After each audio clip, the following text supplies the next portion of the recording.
한 주 쉬어가는 미디어 탈곡기가 아쉬워서 방출하는 몰아보기입니다. 첫 순서로 코로나19 백신 보도를 가져왔어요.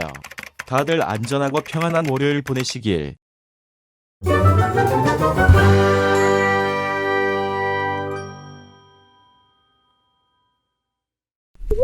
민화연의 미디어 탈곡기 958회 방송 시작하겠습니다. 네, 안녕하세요. 언론 권력을 감시하는 시민단체 민주언론시민연합, 저는 미디어 교육팀 활동가 김나래입니다. 네, 정책모니터팀 팀장 맡고 있는 활동가 임동준입니다. 꾸벅. 네, 이번 주 금요일도 나만 알기 아쉬운 좋은 뉴스 플레이리스트 알아줘 뉴플리 시작하도록 하겠습니다. 기억해 힘든 하루의 끝에 온기 종기 모여 앉아 웃고 떠들던 우리를 기억해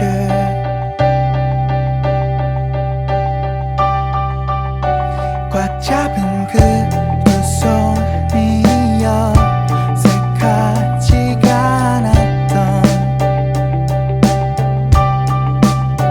맞닿은 그 두 뺨이 부끄럽지가 않았던. 오늘 이야기해볼 좋은 보도는요, 2020년 코로나19 발생 이후 전 세계가 염원을 해왔던 코로나19 백신 이야기입니다. 마스크를 벗고 맘 편하게 사람들도 만나고 여행을 가고 했던 2022년 전에 좀 삶들이 좀 아득하게 느껴지는 것 같아요. 언제쯤 코로나19 백신을 맞고 마스크를 벗고 살 수 있던 좀 이전의 나날로 돌아갈 수 있을지 모두가 기다려 오셨을 것 같은데요. 그리고 올해 여러 제약회사에서 코로나19 백신 제작에 성공을 했다는 굉장히 기쁜 소식이 들려왔습니다. 하지만 코로나19 백신이 나오고 나니까 이게 마냥 일사천리로 진행이 될 줄 알았는데 또 아니에요. 이게 어떤 백신을 맞는 게 좋을 것인지, 또 혹시 어떤 백신이 나쁜 것은 아닌지 설왕설래가 계속해서 이어졌고요. 심지어는 코로나19 백신 맞으면 뭐 빌 게이츠의 노예가 된다라는 정말 말도 안 되는 가짜 뉴스가 좀 퍼지기도 했었습니다. 그래서 더욱 지금 코로나19 백신에 대한 우리들의 궁금증을 풀어줄 수 있는 가짜 뉴스들을 타파하고 좀 팩트 체크를 해줄 수 있는 좋은 기사들이 필요했는데요. 본격 오늘 기사를 소개하기에 앞서서요, 임동준 팀장님, 그 코로나19 백신이 나온 이후로 백신에 관련한 보도는 정말 말 그대로 쏟아졌어요. 그 와중에 뭐 나빴던, 뭐 비판받아 마땅한 기사도 있었지만 분명히 좀 팩트 체크를 해보는 좋은 기사들도 많았을 텐데, 오늘 가져온 기사는 어떤 점에서 좀 차별화됐다고 생각을 하시죠? 일단 첫 번째로 팩트 체크를 해보는 좋은 기사가 많지는 않았고요. 아, 그래요? 네. 제가 또 네. 내피셜이었어요. 제 생각에 많지 않았다는 생각이 들고요. 네. 각기 다 다르게 볼 수 있겠지만, 대표적으로 이 코로나19 백신과 관련된 보도의 문제점을 짚기에는 역시 조선일보가 가장 좋다라는 생각이 드는데요. 네. 미디어스의 송창한 기자가 최근에 이런 기사를 냈습니다. 오락가락 백신 보도 시급성, 안정성, 엎치락 뒤치락 이거였는데, 네. 이제 이게 온라인상에서 퍼지는 그 조선일보를 일종의 비판하는 내용의 이 사진 하나 가지고 네. 이제 기사를 쓴 건데, 그게 뭐였냐면은 조선일보가 일단 10월달에 무슨 얘기했느냐, 독감 백신 입증 안 됐다, 위험하다, 맞지 마라, 이런 얘기했거든요. 안정성 측면이네요. 그렇죠. 네, 물론 이거는 코로나19는 아니고 독감 백신이었지만, 네네. 백신 접종에 대해서 중단해야 된다, 막 이런 식의 논조로 써갔어요. 기억이 나요. 네. 그런 다음에 11월달에 무슨 얘기하냐면 코로나19 백신 필요하다는 얘기합니다. 네. 네. 그래서 백신을 맞으려면은 이제 백신 맞으려면 내년 하반기는 돼야 되는데 이거 왜 정부가 빨리빨리 안 하냐, 이런 식의 주장이었고. 네. 그런 다음에 12월달에 백신이 최고다, 무조건 빨리 가지고 와라, 이런 얘기합니다. 네. 무조건 빨리 가지고 와라, 백신밖에 없다, 지금 답은 다 백신이다, 이런 주장을 하고요. 올해 1월달에 이제 무슨 얘기를 하냐면 천천히 해야 된다, 백신을 골라서 맞을 수 있게 해달라, 이런 주장을 펼칩니다. 그러면 한국에 백신이 들어오기 전에는 빨리 가져와라고 굉장히 재촉을 하다가 막상 이렇게 여러 곳에 백신을 들여올 수 있게 되니까 한꺼번에 맞게 해줄 수 있도록 더 이제 뭔가 안전성 검증을 해달라라고 논조가 좀 바뀌었다 이거네요. 사실 저는 그 논조의 변화라기보다는, 네. 저는 이건 결국 정치적인 짓거리라고 봅니다. 흔히 말하는 정치질을 하고 있다는 생각이 드는데. 백신을 앞에 두고요. 그렇죠. 사실 우리가 생각해보면 그 사이사이에 물론 이건 큰 이 달별로, 네. 월별로 이렇게 맥락을 설명한 거지만, 잘 짚어보면 조선일보가 어떤 주장도 했냐면 우리가 가지고 오는 백신은 미국이 맞고 있는 백신보다 효능이 떨어진다. 그걸 진짜 많이 봤어요. 엄청난 이런 류의 주장들을 많이 했거든요. 네. 근데 이런 얘기들을 포함해서 사실 이런 부류의 기사들이 나오게 된 배경에는 전문성이 결여된 건 당연한 것이고 기자가 이 부분에 대한 전문성이 네, 결여된 건 당연한 것이고 거기에 본인들이 의도하는 정치적인 목적 흔히 말하는 정치질이 가미됐기 때문에 이런 기사가 나오는 거라고 보거든요. 네. 그래서 이런 기사들이 정말 우리가 무수하게 봤어요. 그러니까요. 그래서 저는 백신 관련된 좋은 보도를 오늘 이걸 뽑아온 이유도 이런 흔히 말하는 정치질이 아니라 전문성을 담아낸 기사가 없을까를 고민을 해봤을 때에 네. 이 기사는 전문성을 가지고 쓴 기사다라고 평가할 수 있을 것 같아서 가지고 온 겁니다. 네, 오늘 임동준 팀장님이 가져온 기사들을 얘기해 볼 텐데 참 저도 궁금했거든요. 왜냐하면 워낙 언론에서 뭐라고 해야 되죠? 화이자를 맞아야 되는데 아스트라제네카를 가져와서 별반 도움 안 되는 백신 가져왔다라는 식의 보도를 굉장히 많이 봤어서 좀 이런 부분에 대한 궁금증도 있었는데 오늘 이야기해볼 좋은 기사에서 어떠한 정보들을 우리에게 줄 수 있을지 한번 살펴보도록 하겠습니다. 오늘은 한 언론사에서만 기사를 좀 여러 개 가져오신 것 같던데 주간지 시사인 기사네요. 맞습니다. 제가 오늘 시사인의 기사만 쭉 다 가지고 왔는데요. 네. 특히 시사인 기사 중에서도 김연희 기자의 기사를 쭉 가지고 왔어요. 사실 네. 저는 시사인이 2020년도에 코로나19 관련된 보도를 가장 잘한 언론사 중에 하나라고 저는 꼽고 싶거든요. 네. 국내에서. 네. 시사인만큼 보도를 한, 특히 김연희 기자만큼 보도를 한 언론사나 기자가 다른 언론에도 굉장히 많았으면 국내 언론 보도가 이렇게 엉망진창이 되지 않았을 거라는 생각입니다. 솔직히. 그리고 조선일보가 그런 식의 아스트라제네카가 화이자보다 효능이 더 떨어진다. 네. 위험한 백신이다. 검증이 안 됐다. 이런 주장을 했을 때에도 여기저기 매체에서 조선일보가 뭐가 틀렸는지를 짚어주는 보도들이 나왔을 거라고 저는 보는데 네. 그만큼 저는 이 김연희 기자를 정말 코로나19 전문 기자라고 표현을 하고 싶어요. 제 네. 개인적으로는. 네. 그래서 오늘 제가 가지고 온 기사는 2021 당신이 알아야 할 모든 것 코로나19 백신 A to G입니다. 그래서 네. 말 그대로 코로나19 백신과 관련된 내용을 쭉 다 정리한 건데요. 저는 이 기사가 왜 좋았느냐라고 평가를 한다면은 네. 첫 번째로 백신에 대해 정말 무지한 사람 있잖아요. 네, 마치 네. 저 같은 사람. 나 같은 사람. 네. 그래서 저도 정말 백신에 대해서 무지한 사람이었는데 네. 백신의 종류가 어떻게 되는지, 코로나19 백신의 종류가 어떻게 되는지, 네. 어떤 기술로 개발되는 것들이 있고 네. 어떤 회사들이 참여했고 이 회사들이 만들고 있는 백신은 어떤 기술로 어떤 장단점과 어떤 특징을 가지고 있는지를 정말 모두 다 종합해서 써놨어요. 솔직히 말하면 저는 이 기사가 하나의 기사로 나왔지만 이게 일반 다른 언론사에 갔으면은 3개, 4개의 기사로 분류해서 쓸 수 있을 정도의 네. 깊이가 있는 기사라고 보거든요. 그래서 가장 간단하게는 흔히 말하는 백신의 종류에는 뭐가 있는가라고 해서 크게 4가지 정도의 이제 방법으로 백신이 개발되기 때문에 정말 개론부터 들어가는군요. 맞습니다. 그래서 백신이 어떻게 구성되고 이 기술은 뭔가에 대해서 설명을 네. 해줘요. 간단하게 바이러스를 죽인 다음에 활용하는 네. 사백신이라든지 네. 바이러스를 살아있는 상태에서 독성을 빼내서 만드는 생백신이라든지 이런 아주 기초적인 원리 네. 그리고 우리가 흔히 말하는 화이자나 모더나가 사용하고 있다는 mRNA 백신이 맞아요. 네, 이게 뭔가 도대체 네. 그래서 RNA라는 물질을 단순히 쉽게 파괴될 수 있기 때문에 단순히 주입하는 게 아니라 이걸 보호할 수 있는 보호망을 만들고 이걸 체내에 들어가서 보호망이 쉽게 제거돼서 RNA가 효능을 발휘할 수 있게끔 하는 백신이다.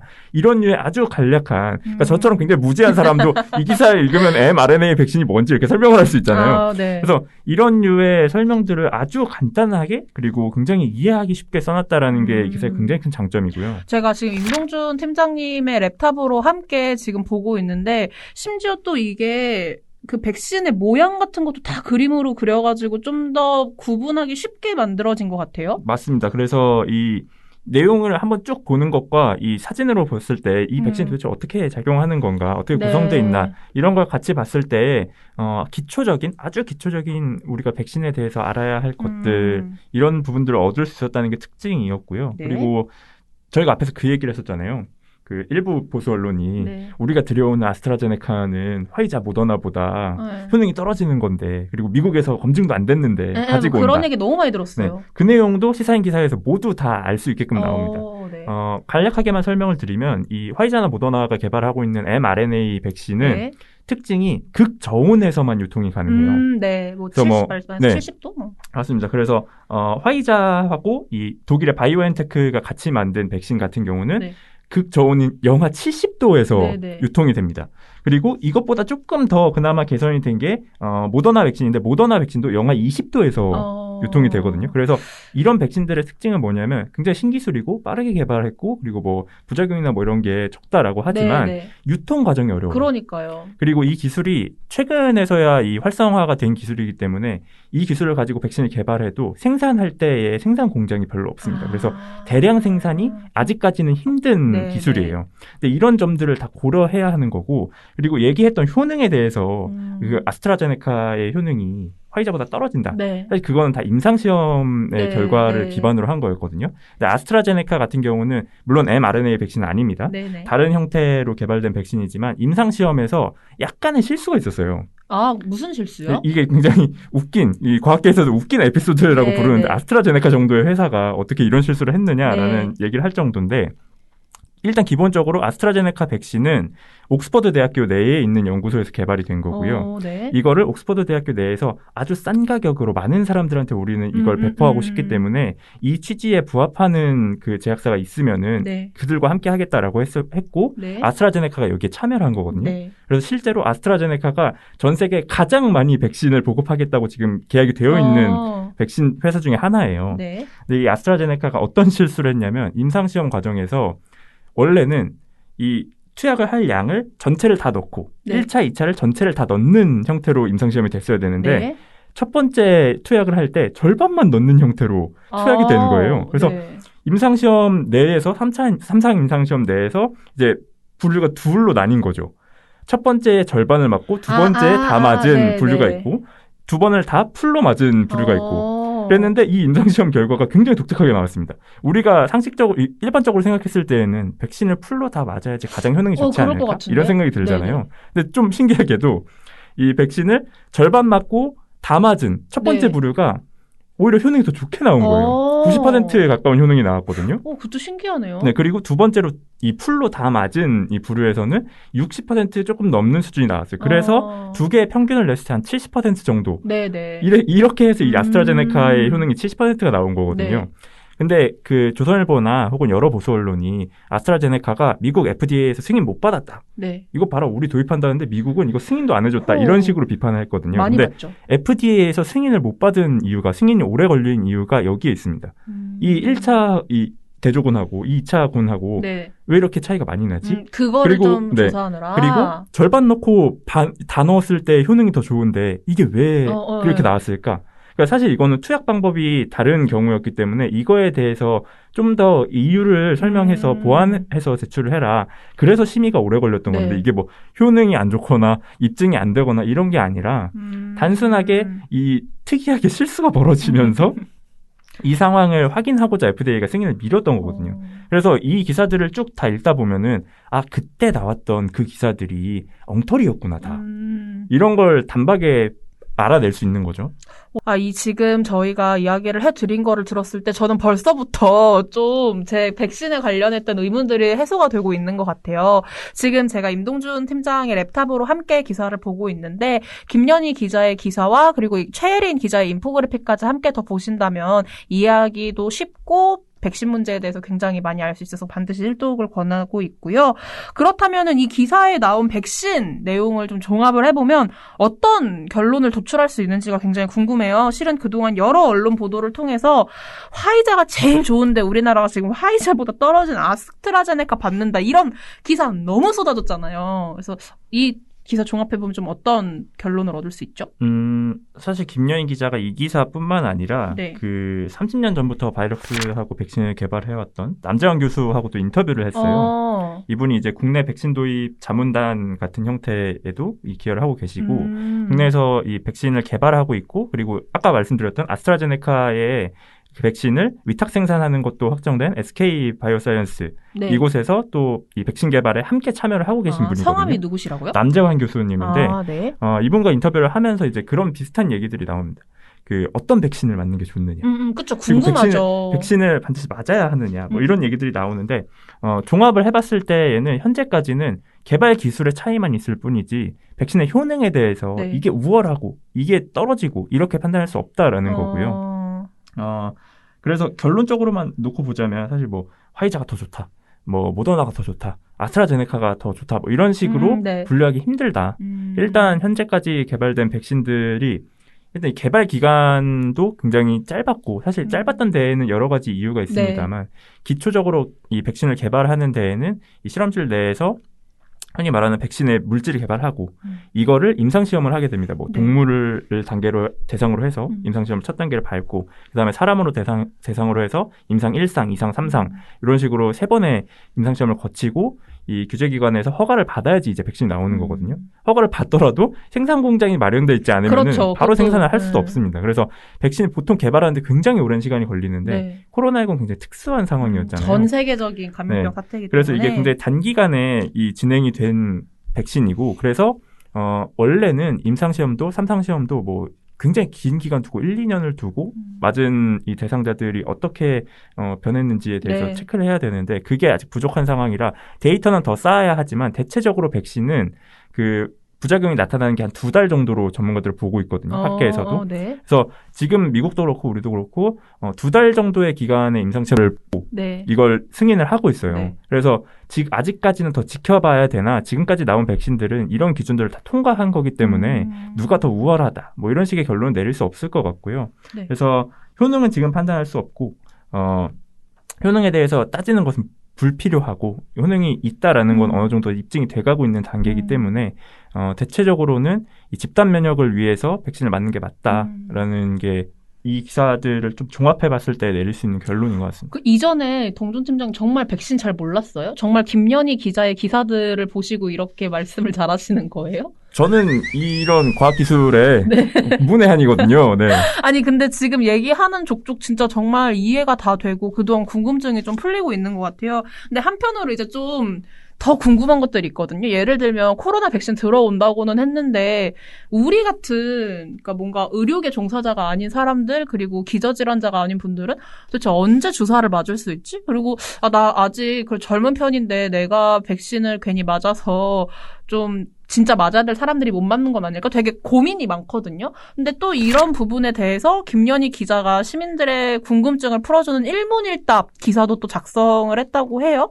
맞습니다. 그래서 이 김연희 기자가 정말 제가 괜히 코로나19 전문 기자라고 네. 아까 얘기했던 게 아니라 네. 정말 이런 식으로 여러 가지 시도들을 하고 있고 일상생활에서 일반 시민들이 느끼는 궁금점들을 네. 이렇게 계속 기사를 쓰고 있거든요. 그중에서 사실 이 기사가 굉장히 다양한 질문들을 담고 있어요. 그래서 많은 것보다는 한두 가지 정도 가장 궁금할 만한 내용들만 축약해서 좀 소개를 드리고 싶은데 네. 첫 번째는 아까도 말씀드렸지만 코로나19 백신은 어떻게 이렇게 빨리 만들어질 수 있었나 네.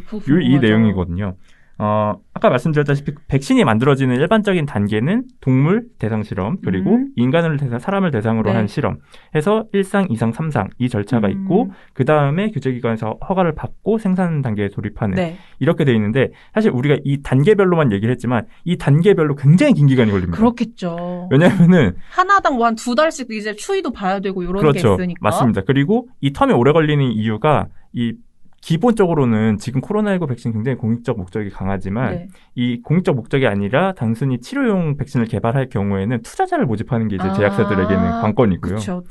그리고 이 규제기관이 이 기간 동안 짧게 해서 심사를 바로 내주는 게 아닙니다. 이 심사의 기간도 굉장히 오래 걸려요. 그래서 동물 단계 실험이 끝난 이후에 결과 보고서를 제출하고 규제기관 검토하고 오케이 다음 임상을 해도 좋아라고 허가를 받으면 다시 임상 1상으로 가서 또 실험을 하고 그 과정을 굉장히 여러 번 거쳐야지 이제 백신이 나오는 거거든요. 네. 그리고 백신이 개발이 완료됐고 기관에서 허가를 받았다고 하더라도 생산 시설을 또 마련을 해야 되면 생산 시설을 마련하는데 또 시간이 걸리고 생산하는데 시간이 걸리고 이런데 코로나19는 굉장히 특수한 상황이었잖아요. 그래서 백신을 개발하는 동시에 생산 시설까지 다 진행이 됐어요.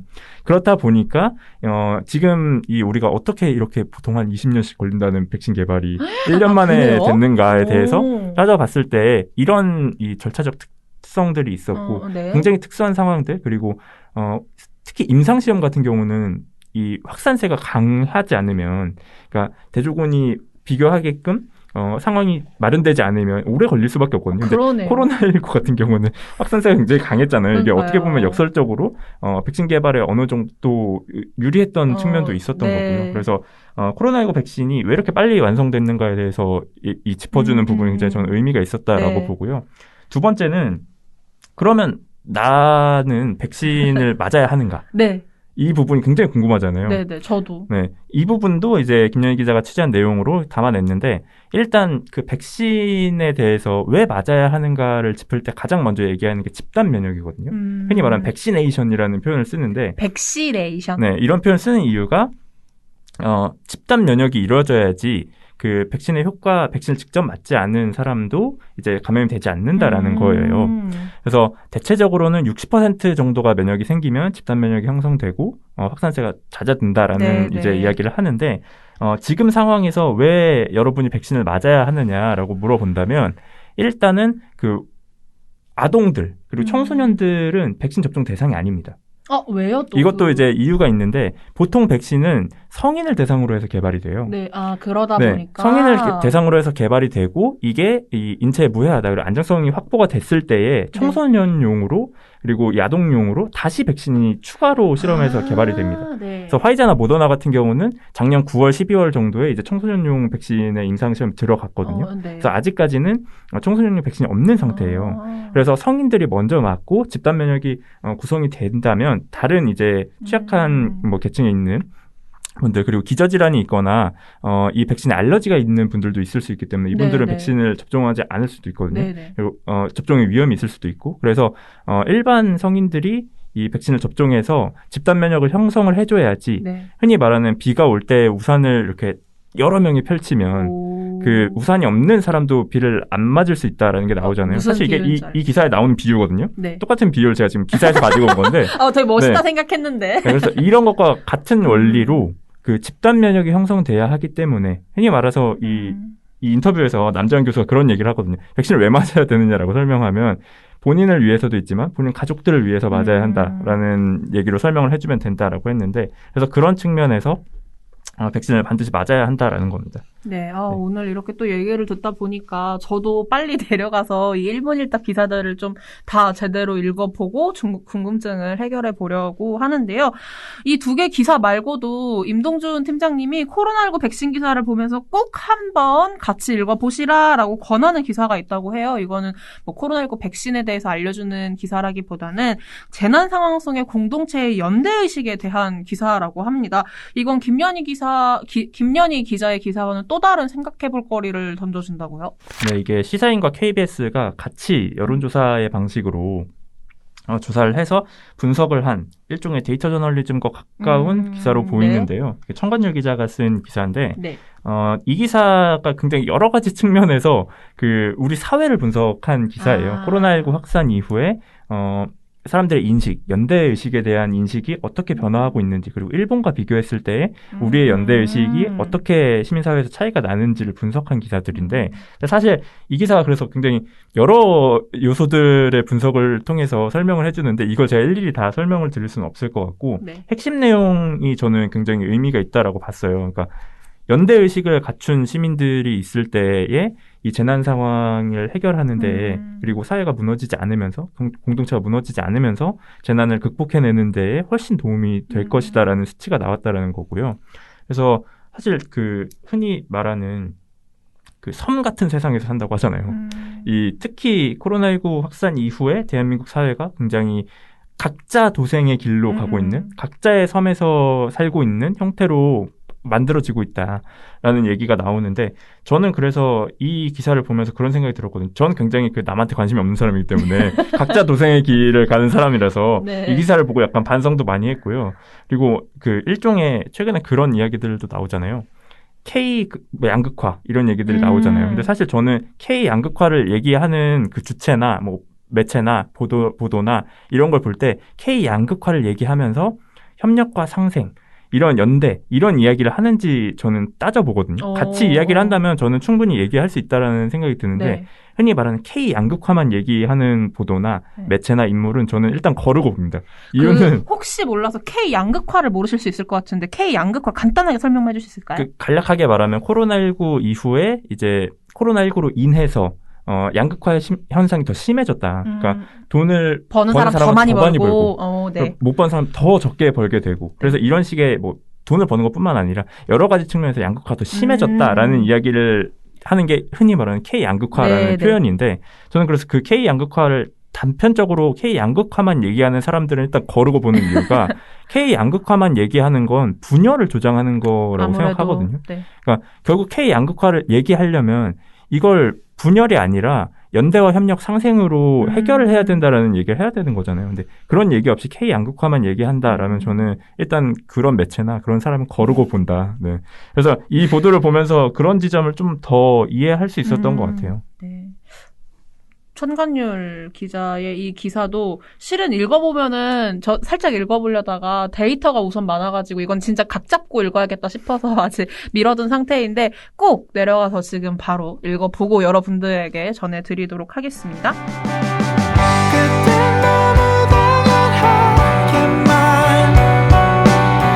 느껴졌던 그 일상들이 오늘따라도 유난히 더 그리워.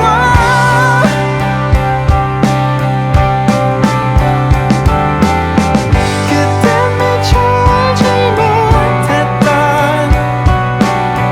순간의 아름다움들이 오늘따라도 유난히 더 그리워.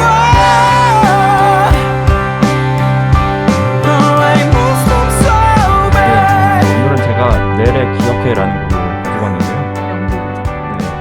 이 곡이 이제 코로나19 확산 이후의 상황들을 다룬 곡들이에요. 그래서 뭐 이제 우리가 당연하게 생각했던 것들이 굉장히 그리워지는 시기가 됐잖아요. 아까도 얘기했지만 뭐 마스크 없이 바깥을 걸어다니거나 하는 시기. 이런 게 그 언제쯤 돌아올지 이제 모르겠다라는 생각이 들지만 그 과거에 있었던 그 일들이 언젠가는 돌아올 거라고 생각하거든요. 그러니까 물론 이 백신 접종이 시작된 이후에도 이 집단 면역을 갖추기 전까지는 이 사회적 거리두기나 뭐 마스크 착용이나 이런 걸 잘 지켜야 하겠지만 이 시기가 분명히 지나갈 거라고 생각이 들고요. 믿고 싶고요, 또.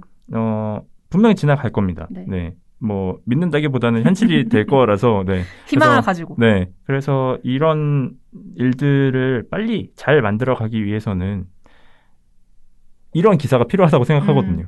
정확한 정보를 전달해서 사실 이게 시사인이 뭐 기사에 쓴 표현이긴 한데 방심도 공포도 없게끔 한다라는 게 그 언론이 코로나19 보도에서 저는 가장 해야 될 일이라고 보이거든요. 네. 그래서 이런 기사가 잘 만들어진다면, 그리고 이런 기사가 많이 소비된다면 그런 좀 코로나19가 빠르게 종식되는 세상이 더 빨리 우리에게 찾아오지 않을까라는 생각이 들었습니다. 네. 네. 오늘 제가 여러 차례 일독을 권한 부분도 평소에도 그러지만 오늘 더 유난히 강조했던 부분도 이런 지점에서 임동준 팀장님이 얘기해 주신 부분에서 좀 연결이 될 것 같아요. 이제 저희가 좋은 기사를 소개하려면 내용을 소개해야 되다 보니까 일부 말씀드리긴 했지만 말씀드리지 않은 부분도 많거든요. 일문일답에 있는 내용도 한번 확인을 해보시고 천간율 기자의 그 기사 안에서 어떤 데이터 분석이 나왔길래 이러한 결과를 도출해낼 수 있었는지 그런 부분도 좀 한번 같이 확인을 해보시면 좋겠다는 생각이고요. 또 마침 오늘 방송을 준비하면서 찾아보니까 시사인도 유튜브 채널이 있어요. 시사인 유튜브 채널에 김연희 기자와 천간율 기자 둘 다 본인이 이제 소개하는 코로나19 관련한 이 기사들의 내용을 어떻게 이제 기사를 취재했고 이 내용이 무엇이 담겨 있는지 잘 정리된 게 있더라고요. 그래서 저희 영상도 봐주시고 시사인의 이 콘텐츠도 그리고 기사도 함께 봐주시면 더 좋지 않을까 생각이 들었습니다. 코로나19 백신이 나왔고 우리가 이제 이 전 세계적인 감염병 문제에서 조금이나마 탈출구가 지금 보이고 있는 것이잖아요. 그래서 점점 희망을 갖고 앞으로 나아갈 것이라는 생각이 드는데 앞으로도 우리에게 좀 필요한 이런 코로나19 백신 문제 등에 대해서 깊게 취재를 하고 잘 전달해주는 보도들을 좀 더 볼 수 있기를 바라봅니다. 오늘 방송 여기서 마무리하고요. 다들 주말 잘 보내시고 저희는 월요일에 뵙도록 하겠습니다. 민원련의 미디어 탈곡기는 내일도 열심히 털어드리겠습니다. 탈탈탈 안녕. 안녕.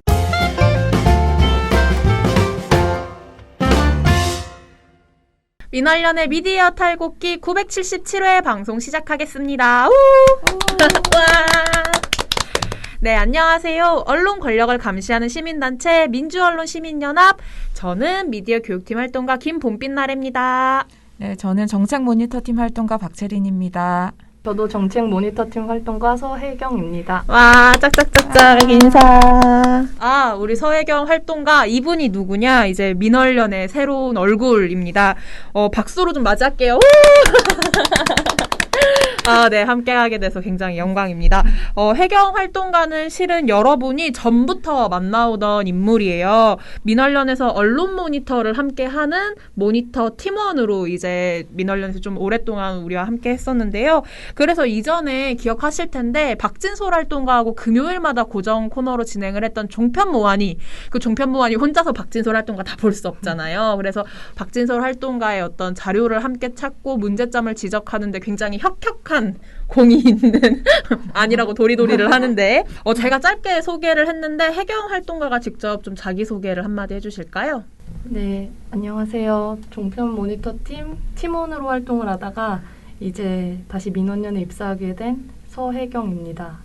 작년에는 종편 모니터 팀원이라서 종편 모니터만 열심히 했었는데 이제는 정책 모니터팀 활동가가 되어서 다양한 매체들을 열심히 배워가면서 네, 부족하지만 열심히 하고 있습니다. 와.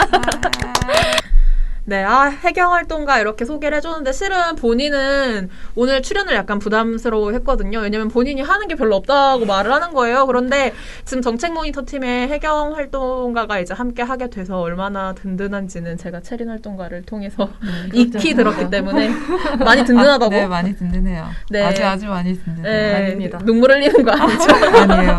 네, 이렇게 해서 오늘 혜경 활동가 그리고 체린 활동가하고 함께 두 정책 모니터 팀 활동가하고 이야기를 해볼 텐데요. 코로나 백신 이야기입니다.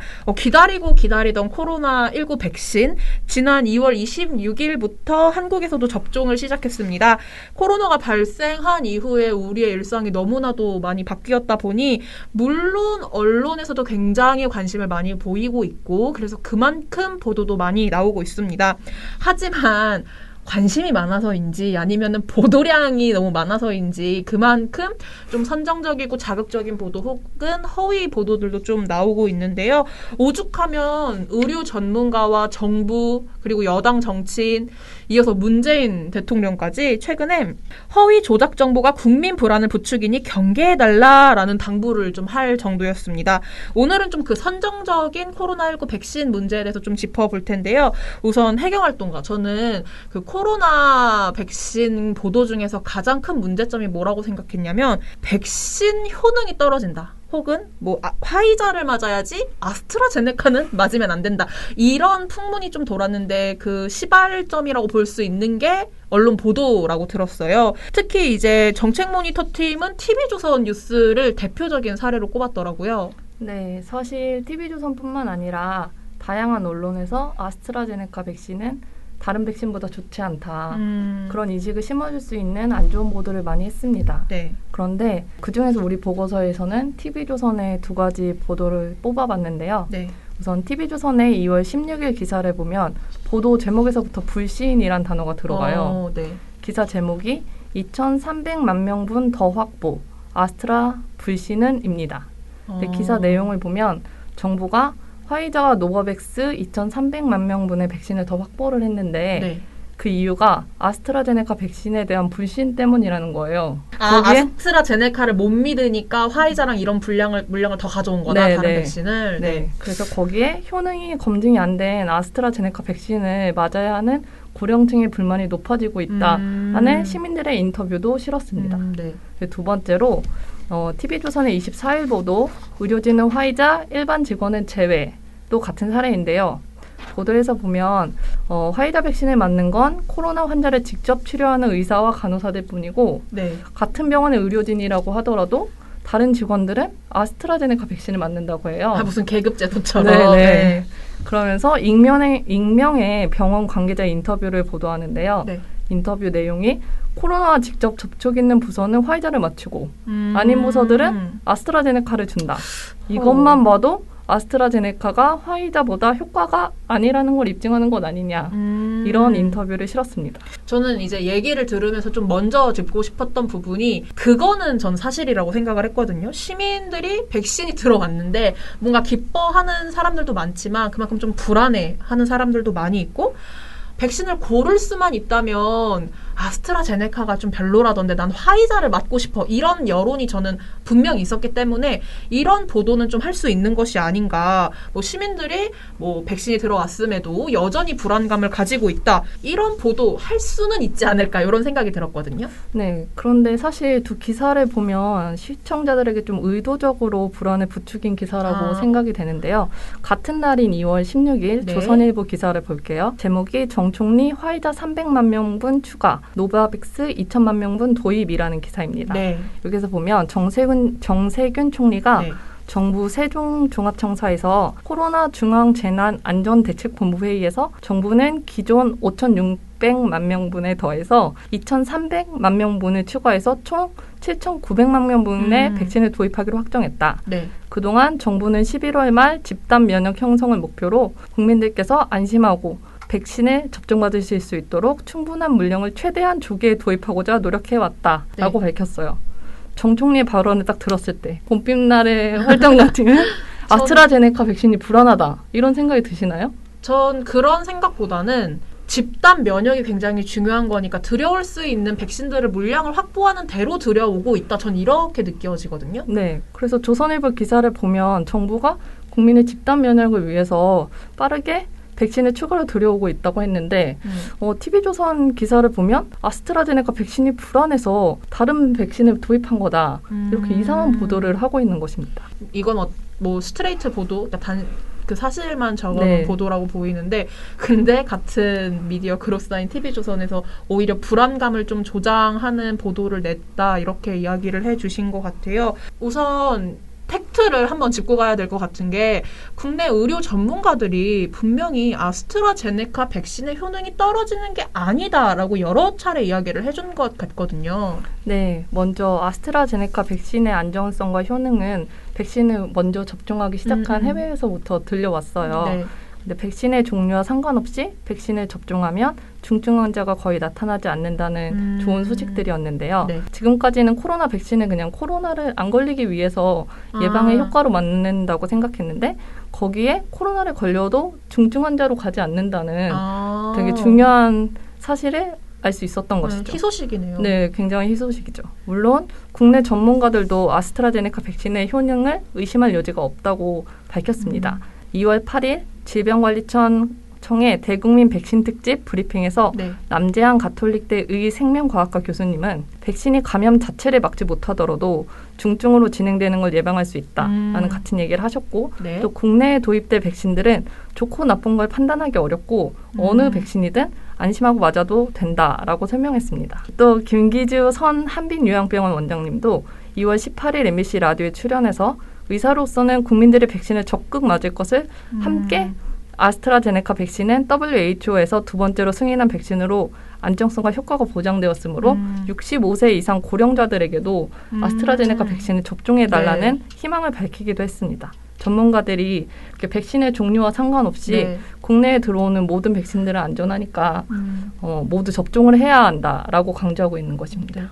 이 얘기를 듣다 보니까 실은 저는 좀 뒤에서도 얘기를 하겠지만 최근에 그러니까 2월쯤인가요? 그 임동준 정책모니터 팀장님하고 함께 좋은 보도를 소개하면서 아스트라제네카의 효능이 떨어지는 거라고 말하기 어렵다. 아스트라제네카도 분명 효능이 있는 백신이다라는 이야기를 전해드렸어서 전 좀 알고 있는 사실이었는데 그러다 보니까 해경 활동가가 앞에서 지적을 했던 그 TV조선 보도 있잖아요. 뭐 직접 대면을 하는 병원 의사와 간호사들은 화이자를 맞추고 그런 게 없는 의료진들은 이제 병원 관계자들은 아스트라제네카를 맞춘다. 마치 뭔가 아스트라제네카가 떨어져서 그렇게 하는 것처럼 밝혔던 보도 내용이 잘못된 게 아닌가? 이런 생각이 좀 이어서 들거든요. 네, 그 TV조선 보도를 보면 화이자 접종 여부를 조사한 것은 아스트라제네카 백신 접종 여부를 알아보기 전이에요. 그러니까 화이자 접종 여부를 먼저 조사하고 그 다음에 아스트라제네카 백신의 접종 희망 여부를 나중에 물어보신 것이죠. 그래서 이미 여러 보도에서도 전해졌듯이 화이자 백신 1차 물량은 코로나 방역 최일선에서 일하는 의료진을 대상으로 하고 있고 네. 아스트라제네카는 요양병원 환자들이나 아니면 그 관계자를 대상으로 하고 있다고 했습니다. 코로나 환자가 가장 밀접 접촉하는 의료진들을 먼저 접종한다는 정부 정책에 따라서 우선 신청을 받다 보니까 가장 밀접한 의료진부터 신청을 받게 된 것이죠. 아, 그러면은 만약에 이후에 물량이 확보돼서 들어왔다, 만약에 화이자가 들어왔어도 순서대로 맞는 것이기 때문에 굳이 뭐 최일선이 아니어서 화이자를 안 맞는 거야, 아스트라제네카 효능 떨어지는데 대신 이거 맞추는 거야라고 말하기 어려운 지점이 있는 어려운 지점이 있다, 이렇게 얘기를 좀 해볼 수 있겠네요. 네, 그래서 이재가 한림대 감염내과 교수도 2월 26일 YTN 뉴스가 있는 저녁에 출연해서 네. 백신의 종류가 달라진 원인은 그냥 시기의 차이일 뿐이다. 화이자 백신이 먼저 들어왔기 때문에 화이자 백신을 맞은 거고 아스트라제네카 백신이 먼저 들어왔으면은 아스트라제네카 백신을 맞았을 것이다. 백신 차별 같은 건 있을 수 없다라고 말씀하셨어요. 그래서 이렇게 불안감을 조성하기 위해서 그냥 국민들의 인터뷰를 가져오고 그다음에 있는 사실을 그대로 전달하지 않는 이런 문제들은 아스트라제네카 백신이 마치 무슨 문제가 있는 듯이 불안감을 하는 좀 안 좋은 보도라고 생각되고요. 이재갑 교수가 그 뉴스 있는 저녁에 출연해서 이런 언론의 행태를 우려하는 발언을 직접 하셨어요. 네. 그래서 언론의 선정적인 보도나 정치권의 악용이 일어나게 되면 순탄한 접종에 큰 방해가 될 수 있으니까 선전적인 제목을 달지 않고 또 인과관계가 확인될 때까지 좀 유보적인 태도를 갖고 백신 전문가의 의견을 반드시 인용하고 또 정치인의 비과학적인 언급은 따옴표 처리하에서 보도하지 말라고 언론에 좀 신신당부하기도 했습니다. 얼마나 언론이 이상하게 보도를 했으면 이렇게까지 의료 관계자가, 의료 전문가가 이렇게 신신당부를 했겠어요. 좀 그런 생각이 드는데, 백신에 좀 관심이 있는 분들이라면 이제는 아스트라제네카 백신이 효능이 떨어진다, 이런 건 좀 믿지 않을 거라는 생각이 드는데요. 그런데 사실 한국에서 아스트라제네카 효능이 떨어진다라는 이제 첫 시작, 그런 보도의 시작, 의문점을 제기하는 그런 내용의 시작은 외신이긴 했거든요. 외신 보도에서 좀 따와서 해외에서 이렇게 얘기를 하는데 뭐 아스트라제네카 효능 떨어지는 거 아니야? 이렇게 문제 제기를 했었는데, 이후에 외신에서도 아스트라제네카 효능이 떨어지는 게 아니야 라고 보도를 했어요. 근데 좀 선택적으로 그런 외신은 좀 가져오지 않은 것 같다, 이렇게 좀 생각이 들더라고요. 네, 아스트라제네카 백신을 유럽에서 기피하고 있다는 보도는 굉장히 빠르게 전해졌는데 아스트라제네카 백신이 고령층에 효과가 있다는 보도는 그렇지 않았어요. 2월 22일에 BBC의 코비드 백신 스펙타큘러 임팩트 온 시리어스 일리스라는 보도에 따르면 네, 스코틀랜드 공중보건국은 화이자와 아스트라제네카의 백신을 접종한 80대 이상 고령층 입원율이 75% 이상 줄었다고 밝혔습니다. 그런데 이런 아스트라제네카의 효과가 있다는 보도는 사실 잘 전해지지 않았는데요. 네. 그 이후에도 아스트라제네카 백신이 효과가 없어서 유럽에서 기피하고 있다는 보도는 계속됐습니다. 네. 예를 들어서 서울신문에서는 그 BBC의 효과가 있다는 보도가 나온 이틀 후인 24일에 유럽에선 아스트라제네카 백신의 효능이 화이자나 바이오엔텍, 모더나 백신에 비해 떨어진다는 실험 결과가 있어서 백신이 기피하고 있다고 주장했고 또 26일 조선일보에서는 독일에서는 아스트라제네카 백신이 찬밥 신세라서 공공분야 종사자들한테 접종을 추진하거나 마치 유럽에선 국민들에게 기피한다는 결과 공무원과 노숙자들에게 맞추는 백신을 우리는 국민들에게 접종하려 한다는 그런 부정적인 인식을 주기에는 충분한 보도였다고 보입니다. 네. 근데 사실 두 신문의 보도는 일주일도 채 지나지 않아서 부정확한 보도를 밝혀졌고 일주일도 지나지 않아서 부정확한 보도였다. 네, 그리고 독일과 프랑스에서는 지금 아스트라제네카의 백신의 효능이 검증이 됐으니까 시민들에게 접종하겠다고 밝혔어요. 그런 지점 좀 확인해 볼 수 있네요. 그러면은 지금 서혜경 활동가가 우리에게 전반적으로 총 정리를 해준 부분은 백신이라는 게 화이자냐 아니면 모더나냐 아니면 아스트라제네카, 특히 아스트라제네카 효능이 떨어진다라고 오히려 국민들에게 불안감을 조장하는 보도들이 많았고, 이게 외신 발이라고 하더라도 그런 문제가 있는 백신을 우리나라에서 맞추고 있어 국민들에게, 이런 소식은 굉장히 발빠르게 전했지만 실질적으로 아스트라제네카가 효능이 있고 유럽에서도 지금 적극적으로 시민들에게 맞추고 있다, 이런 보도는 좀 선택적으로 하지 않았다, 이런 점을 확인해 볼 수 있었는데요. 이제는 뭐 아스트라제네카 효능 앞에서 말했지만 어느 정도 이제 우리는 다 국민들이 알고 있다, 저는 뭐 그렇게 생각이 드는데, 이런 보도가 나오더라도 워낙 의료 전문가 전문가들이 많이 말씀해 주셨으니까요. 근데 또 이제 백신 접종이 2월 26일에 시작이 되니까 그 시작 직전부터 좀 해가지고 어떤 얘기가 나왔냐면 정치권 공방으로 아니 문재인 대통령이 백신을 먼저 맞아서 국민들의 어떤 불안감을 낮춰줘야지 지금 왜 안 맞는 것이냐 이런 보도들이 좀 많이 나왔단 말이에요. 네, 맞습니다. 그 공방의 첫 시작은 유승민 전 미래통합당 의원의 페이스북 글에서 첫 시작이 유승민 시작이 의원이었어요. 그때가 2월 19일 날 아스트라제네카 대통령이 먼저 맞아야 불신 없앨 수 있다라는 글을 네. 썼습니다. 그래서 이 글이 올라오고 나서 1시간이 좀 지나고 나서 MBN이 바로 그 글을 거의 복붙하다시피 그냥 옮겨다 또 썼어요. SNS 복붙. 네. 그리고 유승민 의원의 그 글이 나오고 난 이후에 뭐 정청래 의원이나 국민의힘 관계자들이 약간 공방을 이어갔어요. 뭐 예를 들면 정청래 의원은 뭐라고 했냐면 대통령이 백신 주사를 먼저 맞으라는 거는 초딩 얼라보다 못한 헛소리다. 뭐 이런 얘기를 또 했고. 세게 말씀하셨네. 네. 그리고 김용태 국민의힘 경기 광명을 당협위원장이 국민이 무슨 실험 대상인가 뭐 이런 발언을 해가지고 언론들이 그런 공방을 전했는데 그러니까 대표적인 게 조선일보 2월 21일자 기사입니다. 제목은 여 대통령이 접종 1호 물음표 실험 대상이냐. 그럼 야는 그럼 국민은 뭐냐 이런 제목 그러니까 여야의 공방을 제목으로 그대로 붙여서 기사를 네. 썼고요. 그다음에 중앙일보 2월 20일자 기사도 비슷한 내용으로 이제 정치인들의 공방을 전했습니다. 그리고 거기에 더해서 이스라엘 베냐민 네타냐후 총리 등도 자국 내 1호 접종을 자처했다. 근데 우리 대통령은 뭐 하는 거냐 이런 메시지가 담긴 기사를 썼어요. 그러니까 국민 입장에서, 그러니까 독자 입장에서 이런 기사를 보고 나면은 정말 백신에 뭔가 문제가 있나? 그래서 대통령한테 먼저 맞아보라고 하는 건가? 사실 백신의 안정성에 대해서는 전혀 얘기하지 않거든요. 단지 정치인의 얘기를 옮겨서 불안만 좀 증폭시키는 그런 문제적인 기사들이었습니다.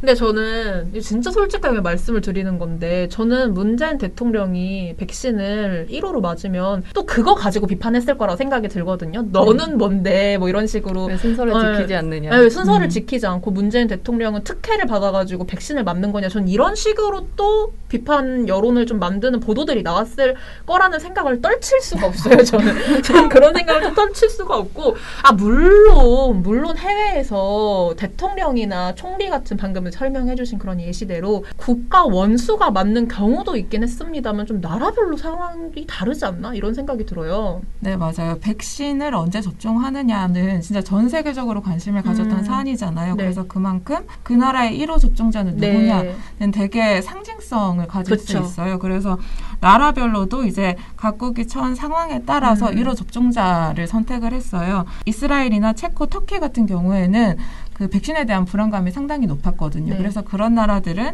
이제 국가 원수, 총리나 대통령이 먼저 맞는 거를 선택을 했어요. 근데 대부분의 나라들은 좀 고령층에게 먼저 접종을 했습니다. 그러니까 전 세계에서 가장 먼저 이제 접종을 시작한 나라가 영국인데 영국의 경우에는 90세 할머니께 네, 먼저 기억이 나요. 그건 봤어요. 접종을 했고 스위스나 독일, 프랑스 등 유럽에서 주로 고령층에게 1호 접종을 할 수 있도록 했습니다. 그리고 미국 같은 경우에는 이제 백신 접종 시작할 당시가 이제 최대 확진자를 기록한 때였어요. 그래서 미국은 최일선에 있는 간호사, 그중에서도 이제 흑인 여성이자 이민자 출신에게 접종을 먼저 했거든요. 그래서 그거와 관련해서 이제 소수계층을 중심으로 코로나19가 크게 확산되다 보니까 그런 것에 대한 좀 불안감을 낮추기 위해서 그 간호사 여성을 선택했다.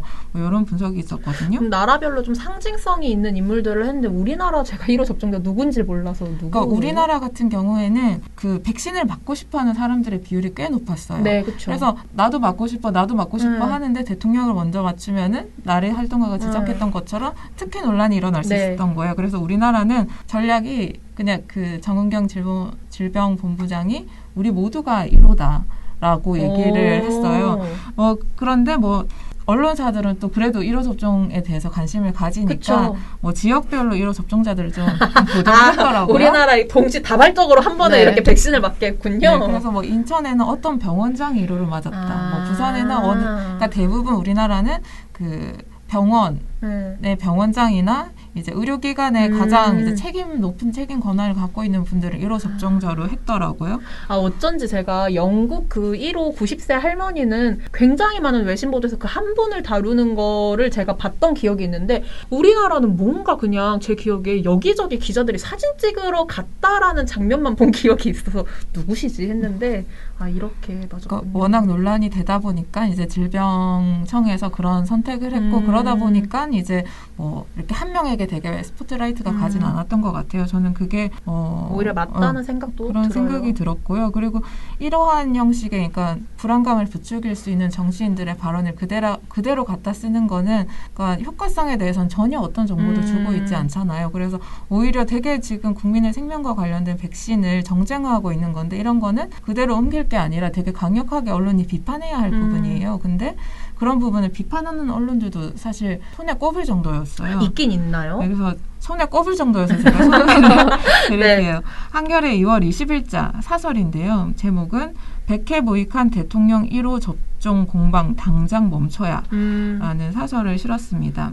봄빛날의 활동가가 지적했던 것처럼 뭐라고 얘기를 하냐면 국내에서는 1차 접종 대상자의 94%가 접종에 동의했다. 대통령이 먼저 접종을 받으면 이번에는 특혜라고 공격할 게 불을 보듯 훤하다. 누구나 예상할 수 있다. 라고 비판을 했고요. 네. 그리고 하나 더 소개를 드리면 한국일보 2월 23일자 사설에서 대통령 1호 접종 논란 바람직하지 않다라는 제목의 글을 실었습니다. 접종 여론에 힘을 모아도 부족할 판에 백신 불안을 정치 쟁점화하는 건 무책임하고 볼썽사납다라고 꼬집었습니다.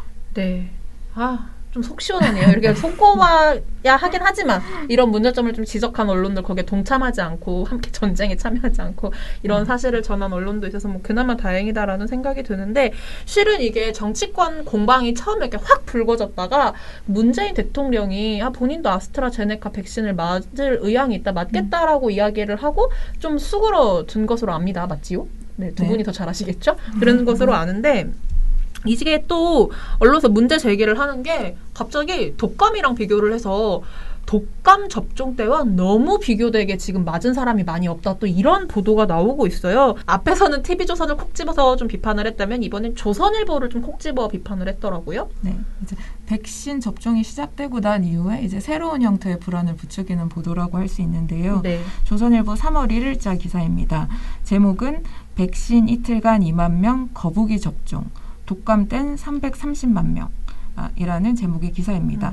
한마디로 백신의 접종 속도가 독감 접종 때보다 느리다. 그래서 거부기 속도다라고 비판을 하는 건데요. 상황이 좀 다르지 않나요? 그렇죠. 그러니까 독감 같은 경우에는 사실 어느 병원에서나 어느 보건소에서나 맞을 수 있고 첫 개발을 한 게 아니잖아요. 그쵸. 그래서 뭐 안전성이나 그런 부분에서도 이미 상당히 확보가 됐고 전혀 맞는데 어려움이 없는 백신인 거예요. 근데 코로나 같은 경우에는 올해 처음 개발을 했고 네. 그다음에 무한정 가져올 수 있는 것도 네. 아니고 그런 측면을 전혀 고려하지 않고 이제 백신하고 비교를 해서 좀 새로운 형태로 좀 불안감을 부추기고 있다라고 독감 백신과 할 수 비교해서 있습니다. 그렇게 좀 불안감을 들게 했다 이렇게 이야기를 해주셨고 저는 뭐 코로나19 백신 나오면 정말 희소식에 기쁠 줄만 알았는데 언론 보도들이 뭔가 사실을 전해주기보다는 자꾸 불안감 조장하고 정치권 싸우고 또 이런 얘기만 전하고 있어서 좀 답답하다 이런 생각이 들어요.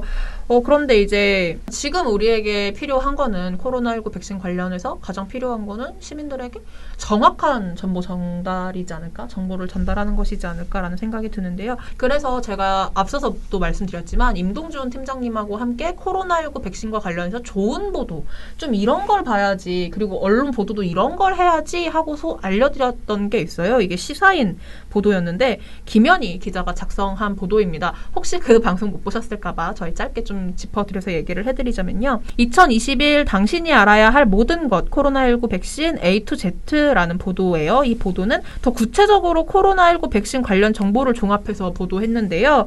이 보도에서 현재까지 개발된 백신을 그 백신 모양부터 시작해가지고 어디 나라에서 뭐 어떻게 만들었고 이게 어느 정도의 효능이 있다, 어느 정도 실험을 거쳤다 이런 것까지 정말 자세하게 다 일일이 하나하나 보도를 했어요. 심지어 원리까지 굉장히 자세하게 짚어줬고요.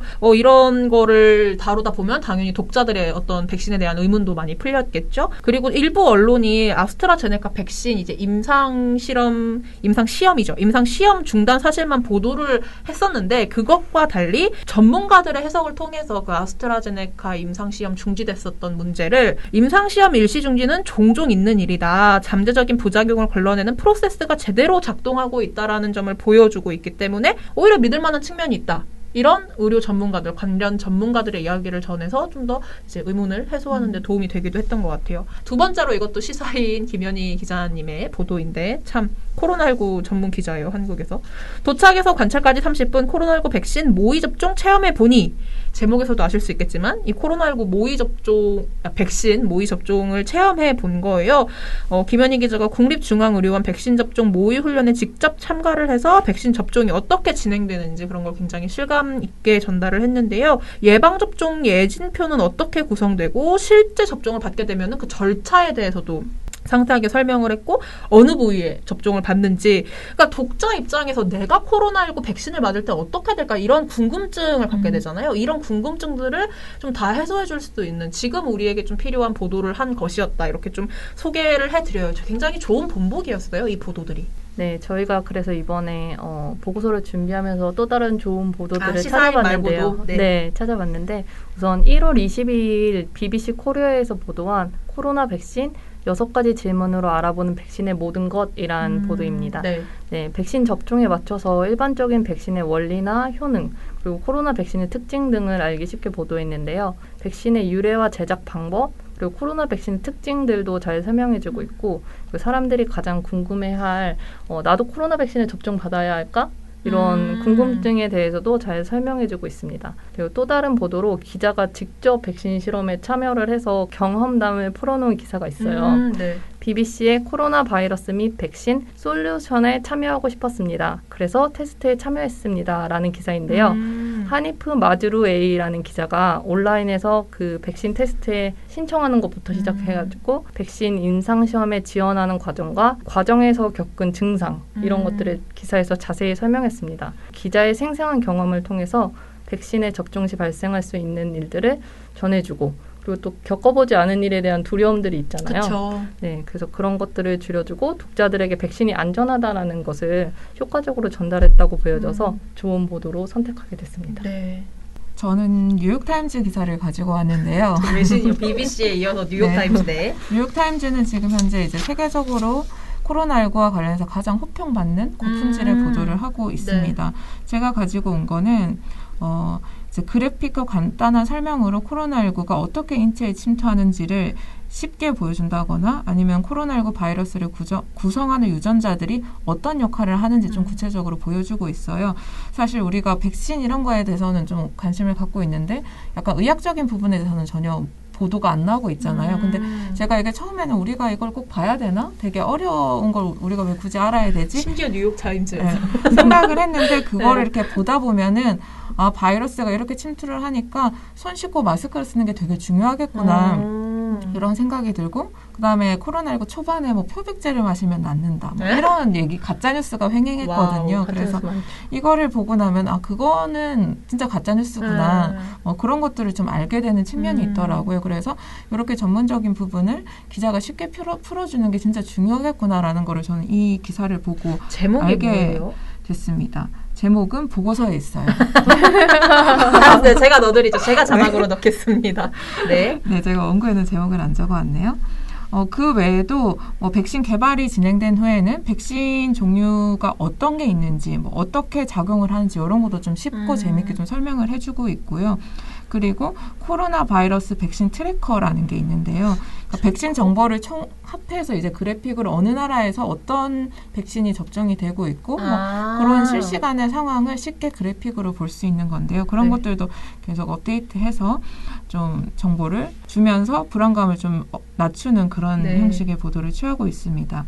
뉴욕타임즈는 과학 저널리즘. 저는 한국에서 과학 저널리즘이라는 얘기도 별로 못 들어본 것 같아요. 네. 그래서 뉴욕타임즈의 과학 저널리즘은 독자에게 필요한 정보를 쉽고 빠르면서도 깊이 있게 전달을 해서 호평을 얻고 있고요.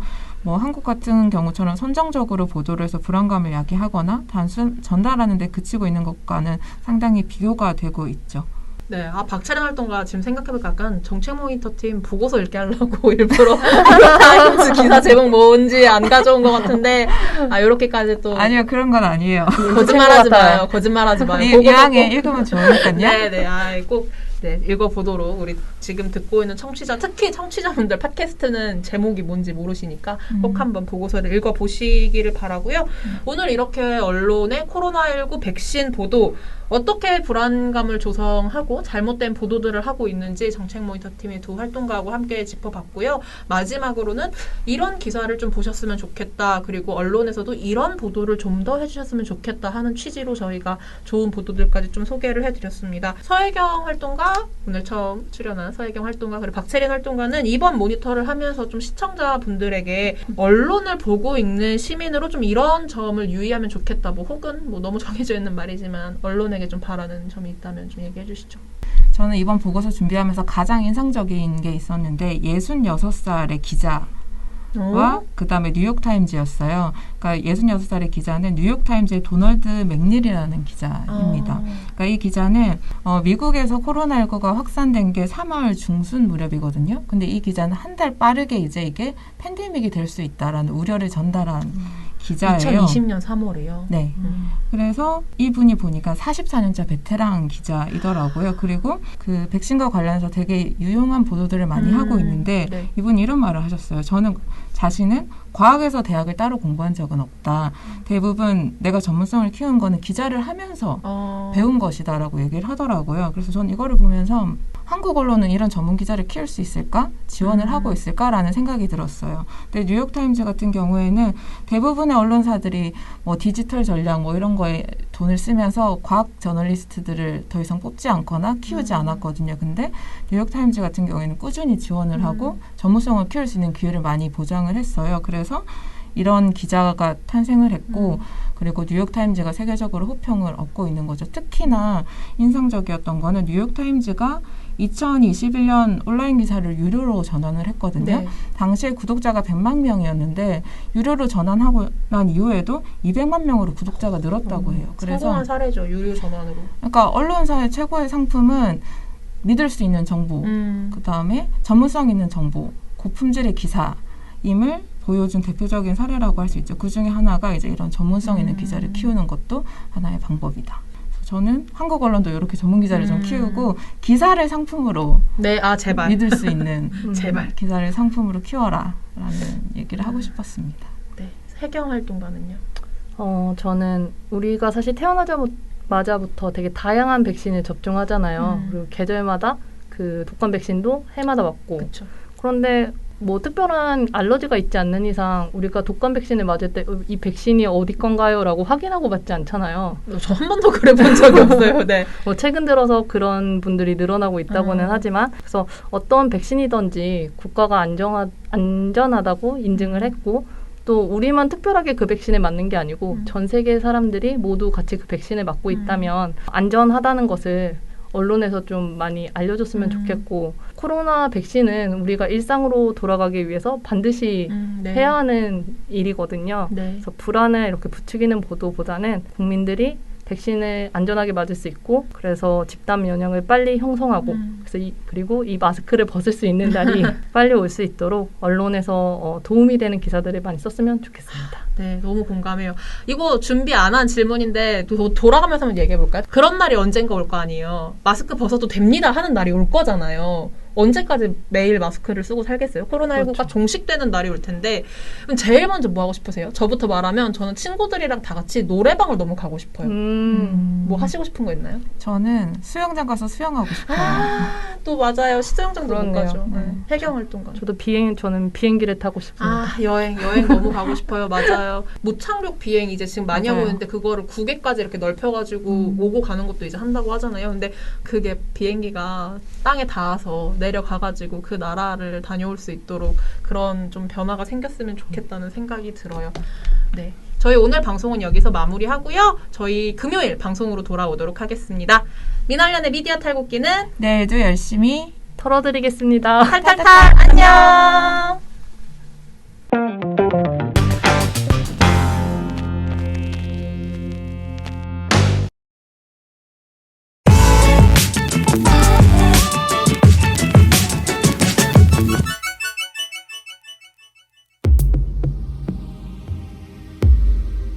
그리고 지난 4월 7일에 이제 유럽연합에서 백신을 평가하고 승인을 담당하는 기관이죠. 유럽의약품청에서 아스트라제네카 코로나19 백신이 매우 드물게 희귀 혈전증으로 이어질 수 있다라고 밝혔습니다. 네. 특히 이 혈전증이 보고된 사람은 대부분 55세 미만의 여성, 네. 좀 상대적으로 좀 젊은 층에게 좀 네. 위험할 수 있다라는 내용이었는데요. 그래서 이제 이 발표 직후에 이제 영국 같은 경우에는 이제 아스트라제네카를 이제 개발한 나라죠. 네. 그 영국은 18세에서 29세는 가능하다면 이제 다른 백신을 좀 접종을 하라라고 권고를 했고요. 그리고 이제 10여 개국이 접종 연령대를 제한하거나 좀 중단하고 있는 움직임을 보이고 있습니다. 그래서 네. 우리나라 같은 경우에도 이제 어제이죠. 11일 날 이제 어떻게 접종을 진행할 것인지 여부를 발표를 했는데요. 일단은 30세 미만은 아스트라제네카 백신 접종 대상에서 제외한다. 그래서 다른 백신을 맞도록 한다. 이런 발표를 했습니다. 네, 그 EMA 발표에 따르면 확실히 아스트라제네카에 일부 문제가 있어 보이는 거는 맞는 것 같아요. 그럼에도 그 EMA는 그럼에도 부작용보다는 이익이 크기 때문에 그 백신을 맞았을 때 이익이 더 크기 때문에 접종은 계속 해야 된다라고 얘기를 했어요. 그래서 수치를 보면은 10만 명당 1명 정도가 혈전이 생기는 거거든요. 그리고 그 혈전이 생긴다 하더라도 즉시에 조치를 하면은 큰 피해는 막을 수 있다라고도 발표를 했어요. 백신의 계획이 모두가 다 무산이 되고 막 되게 혼란스럽고 그런 상황은 아니거든요. 근데 일부 기사를 보면은 우리 백신 접종 계획은 다 망했고 끝나버렸어. 엄청 큰 혼란이야. 약간 이런 식으로 이제 호도하는 기사들이 있습니다. 한국경제 4월 9일자 기사의 제목입니다. 아스트라제네카 백신 접종 사실상 의료 재개. 의료계는 국민 상대로 러시안 룰렛 하나. 이런 제목이고요. 네. 그리고 4월 8일자 이제 역시 한국경제 기사입니다. 접종률 이스라엘 61%, 미국 32%, 한국 2%. 백신 전쟁 완패. 완패. 네. 그리고 중앙일보 4월 9일자 기사입니다. 아스트라제네카 백신 대혼란, 770만 명 대안이 없다라는 제목의 기사입니다. 이런 것만 보면은 이제 EMA 발표하고 톤이 너무 다르죠. 그렇죠. 이미 우리나라는 끝장난 것 같은 느낌이 들죠. 그래서 제가 앞서서도 이제 백신 실패라는 말을 하기에는 무리가 있는 상황이다라고 지적을 했었는데요. 좀 더 구체적으로 살펴보면 이제 이재갑 한림대 감염내과 교수가 이제 미디어스와 인터뷰한 내용을 제가 소개를 해드릴게요. 보통 백신 이상 반응 인과관계가 증명되더라도 10만 명에 1명 내지 발생을 하고 조기 진단 시 회복이 가능한 것에 대해서는 일단 접종을 하고 주의 깊게 보라고 하는 게 일반적이다.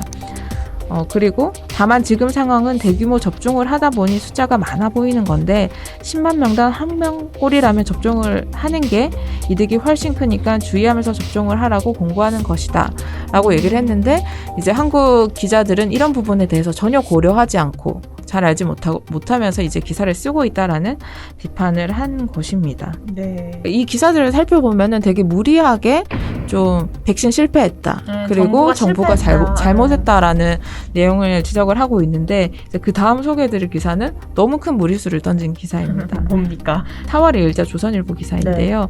부럽네요. 백신이 돌려준 영국의 일상이라는 제목의 기사입니다. 부럽네요, 영국의 일상? 네, 영국이 너무 부럽다 한마디로 이런 내용인데요. 네. 이제 국제면에 특파원 다이어리로 실린 건데 이제 영국에 이제 있는 기자가 썼다는 거죠. 조선일보 기자가. 기사 내용을 읽어드리면 코로나 3차 유행 조짐에 봉쇄령을 강화하고 있는 유럽 대륙 국가들과 달리 백신으로 무장한 영국이 일상을 되찾고 있다. 영국인들에게 평소의 삶을 되찾아준 건 백신이다. 라고 얘기를 하고 있습니다.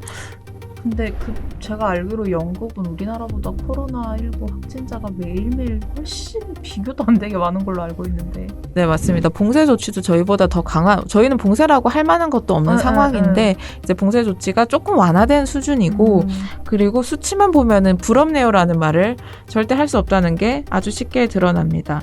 해당 기사가 실린 날을 기준으로 했을 때 영국의 1일 신규 확진자 수는 4,400명이었어요. 4,400. 같은 날 이제 한국의 1일 확진자 수를 보면은 550명이었어요. 그리고 이제 누적 사망자 수를 보면 영국은 12만 6천 명인데 한국은 1,700명입니다. 그래서 이런 수치만 단순 비교해봐도 부럽다는 말을 하기가 쉽지 않은데 해서는 안 되는데 이런 무리한 기사를 쓴 것이죠. 그래서 이제 영국인들이 이 기사에 대해서 이제 글을 남긴 것들을 이 조선일보 기사에 대해서 소개를 해드리려고 하는데 이제 케빈 그레이라는 영국 서섹스대 교수라는 분이 자신의 트위터 계정에 조선일보의 기사를 보고 이렇게 글을 남겼습니다. 조선일보는 영국의 생활이 정상으로 돌아왔다고 보도했다. 나는 영국에 있는 것보다 한국에 있는 것이 더 낫다. 라고 적었고요. 네. 그리고 이제 4일날 같은 날에 영국 출신 프리랜서 기자 라파엘 라시드라는 분은 이 기사는 너무 많은 오해 소지가 있다. 물론 영국 내 백신 상황은 좋은 소식이지만 기사에서처럼 영국이 일상생활로 돌아가는 길은 사실 꽤 멀다. 영국 가족과 모든 친구들은 내가 한국에서 비교적 정상적인 생활을 할 수 있음을 부러워한다라고 밝혔습니다. 실은 지금 우리에게 필요한 거는 영국이 너무 부러워요 라는 기사나 정부의 백신 정책이 실패했어 라고 이야기하는 기사가 아니라요. 제가 봤을 때는 이 아스트라제네카 백신이 어느 정도 문제가 될 수 있는 지점이 있다면 정말 어떻게 문제가 되는 건지 검증하는 보도도 너무 필요하다고 보이고, 그리고 저는 앞에서도 얘기했지만 10만 명 중에 한 명꼴로 나타나는 혈전이라고 할지라도 그 혈전이 그 한 명이 내가 되면 위험한 거잖아요. 그러니까 혈전이 발생했을 때 난 어떻게 해야 되고 이게 어떠한 문제까지 이어질 수 있는지 좀 그런 점을 지적해보는 기사가 나오면 좋겠는데, 봄빛나를 활동가가 지적하셨던 것처럼 지금 이 상황에서 이제 가장 독자들이 궁금해할 만한 것은 혈전의 가능성이 나에게 있느냐. 그리고 내가 혈전이 생겼을 때 의료진이 신속하게 나를 치료해줄 수 있는가. 그러니까 그런 설비가 잘 갖춰져 있는지 일단 확인을 하길 원할 거고요. 그리고 둘째로는 일단 그 백신 접종 일정에 차질이 생겼잖아요. 그러면 추후 일정은 어떻게 되는지. 그러니까 정부가 발표한 추후 일정에 대해서 이제 정말 실현 가능한지, 뭐 이비점은 없는지 그런 것들을 따지는 기사가 필요했고요. 그리고 앞에서 저희가 계속 본 것 중에 가장 큰 비중을 차지한 문제 보도가 불안을 키우는 보도였잖아요.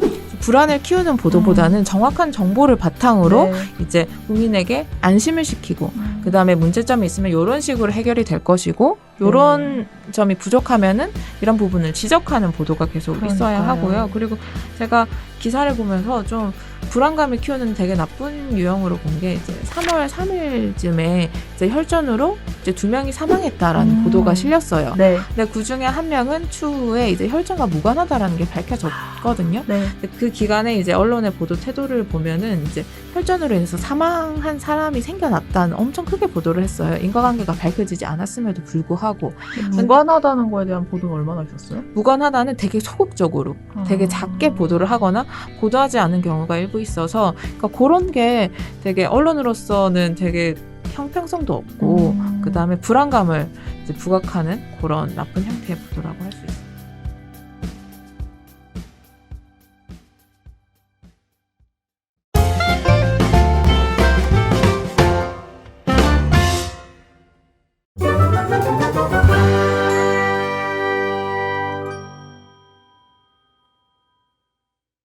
민원련의 미디어 탈곡기 995회 방송 시작하겠습니다.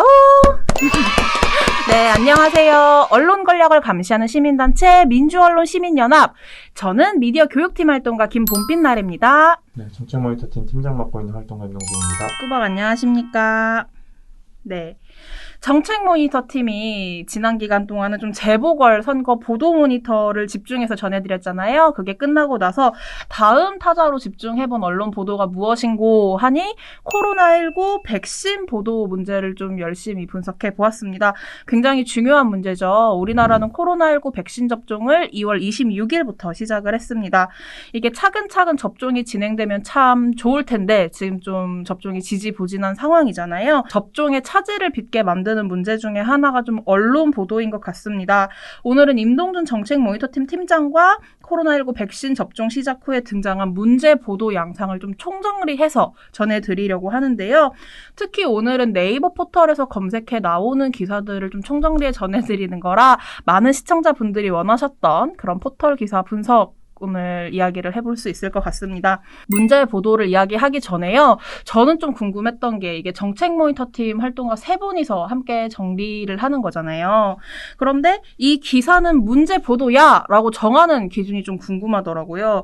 포털 기사 전체를 볼 때 완전 진짜로 뭐 가짜뉴스를 써버리는 나쁜 보도나 혹은 정말 백신을 뭔가 과학적으로 접근해서 사실 검증을 하는 그런 좋은 보도, 그 사이에 있는, 그 중간 사이에 있는 보도들을 좀 정하기 어렵지 않았나 이런 생각이 들어서 시작할 때 여쭤봅니다. 사실 문제 보도다라고 낙인을 찍을 수는 없다라는 생각이고요. 네. 정확히 말하면 문제점이 있는 보도고 그 문제점이 있는 보도가 긍정적인 효과를 불러일으킬 때도 있거든요. 아, 그래요? 어떻게? 백신 안전성에 대해서 그러니까 저는 사실 그게 뭐 긍정적인 효과를 불러일으킨다고 했지 긍정적인 좋은 보도라고 생각은 하진 않는데 네. 그러니까 백신 안전성에 대해서 계속해서 기사를 엄청나게 쓰게 되면 네. 그 안전성을 실제 검증해주는 장치들이 나오는 경우들이 있거든요. 그러니까 뭐 그런 일종의 뭐 역효과의 긍정 효과라고 해야 될까요? 네, 뭐 말 이상한 것 같긴 한데 네. 어쨌거나 문제점이 있는 보도들을 저희가 판단을 했던 거고요. 이 보도는 뭐 이런 측면에서는 긍정적으로 볼 수 있으나 이런 측면에서는 문제점이 있다라고 생각을 했기 때문에 저희가 문제 보도라고 축약을 해서 부르는 거지 사실 이 보도가 뭐 정말 문제만 있는 보도라고 해서 낙인을 찍을 수는 없다라는 생각이긴 합니다. 네. 네. 그래서 굉장히 많은 보도들을 분석해서 평소 민원련 그 모니터 이야기할 때 자주 접하지 못했던 그런 매체들의 기사들도 좀 오늘 같이 이야기를 해볼 수 있을 것 같습니다. 백신 접종 좀 시작부터 가보도록 할게요. 지금 도마 위에 올라있는 백신 중에 이제 아스트라제네카 백신이 있잖아요. 이게 지금 와서는 젊은 층이 맞으면 희귀 혈전이 발생할 수 있다라고 해서 우리나라를 비롯해서 여러 나라에서 지금 뭐 30세 미만은 아스트라제네카 백신을 맞지 않고 다른 백신을 맞아라 뭐 이렇게 이야기가 나오기도 하는데 초반에는 고령층이 맞으면 안 됩니다. 라고 기사가 굉장히 쏟아졌잖아요. 지금 와서 보면 외려 고령층한테 효과가 있기 때문에 당시 보도들이 좀 어이없는 지점도 있는 것 같아요. 네, 뭐 아스트라제네카 백신 같은 경우에는 최근에 이제 아주 희귀한 네. 확률로 희귀 혈전 증상이 이 저연령층, 그러니까 고연령층 이외의 연령층에서 연이어서 발생을 하면서 일부 국가에서는 접종 중단이 네. 결정이 되긴 했는데 결론적으로 봤을 때는 접종을 하는 게 접종으로 인한 피해보다 이익이 훨씬 크다라는 게 대체적인 결론이었고요. 이걸 먼저 정리를 하고 네. 그리고 앞서서 사실 2월달 그리고 3월달 정도 들어가기 직전까지 논란이 있었던 내용이 아스트라제네카 백신의 65세 이상 고령층 접종이 근거가 없다. 안전성이 어디서 검증됐느냐라는 이야기를 하면서 네. 굉장히 불안감을 조성하는 보도들이 국내 언론에서도 엄청나게 나왔고 네. 해외 언론에서도 마찬가지였습니다. 그리고 실제 유럽 국가들을 보면 유럽 국가들도 마찬가지로 고령층 접종 중단한 경우들도 꽤 있었죠. 근데 결론만 놓고 보면 이제 현실로 돌아와서 우리는 이제 4월이잖아요. 네. 4월 말에 이 내용을 돌아보면 이 내용들이 정말 터무니없는 내용들이었던 겁니다. 그 당시에도 살펴볼 지점들이 몇 가지가 있었는데 스코틀랜드나 잉글랜드 공중보건국이 이 이후에 논란이 된 이후에 얼마 지나지 않아서 65세 이상 고령층에게도 이 아스트라제네카 백신이 효능이 있다, 안전성이 검증됐다라는 네. 걸 발표하기도 했었고요. 그래서 그런 과정들을 살펴보면 사실 65세 이상 고령층, 특히 65세를 타깃으로 딱 잡아서 이 이상에게는 위험하다라고 단정을 짓는 게 어떻게 보면 굉장히 비과학적인 이야기였고 네. 그 당시에는 검증되지 않았다라는 이유만으로 불안감을 일으키는 내용들이었는데요. 당시 보도를 저희가 한번 되짚어봤습니다. 네. 어떤 보도들이 나왔었나. 그리고 국내에서도 65세 이상 접종을 중단한 경우가 있었기 때문에 그 당시 보도들이 어땠나를 살펴봤더니 실제 불안 여론이 존재했던 게 사실이거든요. 그렇죠. 그 고령층 특히나 최우선으로 보호되어야 한다라고 이야기하는 고령층에게 안전성이 검증되지 않았다. 그래서 접종을 중단하겠다. 일시 보류하겠다라고 하니까 굉장히 불안 여론이 컸었고 아스트라제네카 백신을 맞아도 되는 거냐라는 여론이 존재했거든요. 네. 근데 그런 내용들을 전달하는 보도, 그러니까 사람들이 불안해하고 있다라는 걸 전달하는 보도가 굉장히 많이 나왔어요. 그래서 저희가 2월 15일부터 이 내용들을 쭉 다 한번 살펴봤었는데요. 2월 15일이 이제 우리 방역 당국이 아스트라제네카 백신을 65세 이상 고령층에게 접종을 보류하겠다라고 발표한 날이었는데 이때부터 3일간 한번 살펴봤더니 네. 3일간 보도된 내용이 저희가 어떻게 검색을 했냐면 네이버에서 아스트라제네카 그리고 불안이라는 두 개 단어가 네. 모두 들어간 보도들을 한번 살펴봤어요. 살펴봤더니 3일 동안 145건이 나왔습니다. 3일 동안. 네. 이 145건의 내용들은 대부분 앞서서 말씀드린 대로 불안하다라는 내용들이었거든요. 그래서 네. 대표적으로 뉴스핌의 보도, 64세는 안전한가요? 정부 발표에 불안한 국민들, 갑론을박, 네. 이런 보도가 있었어요. 2월 15일자 보도였는데, 네. 이 보도에서 보면은 안전성이 검증되지 않은 백신을 다른 나라보다 늦게 가져와서 가장 백신이 필요한 집단을 후순위로 할 수밖에 없는 상황이 코미디고 넌센스다. 그리고 작년에 있었던 독감 주사 위험성 뉴스를 봤다. 아무리 좋은 백신이라고 해도 먼저 맞고 싶다는 생각이 들지 않았다. 이런 불안감을 통로하는 시민들의 발언이 주된 내용이었고, 네. 그 이후에 오히려 백신을 먼저 맞겠다라고 하는 커뮤니티 게시글들이나, 이재갑 교수와 발언. 같은, 네. 전문가들의 발언, 이런 걸 그냥 전달하는 수준의 보도들이거든요.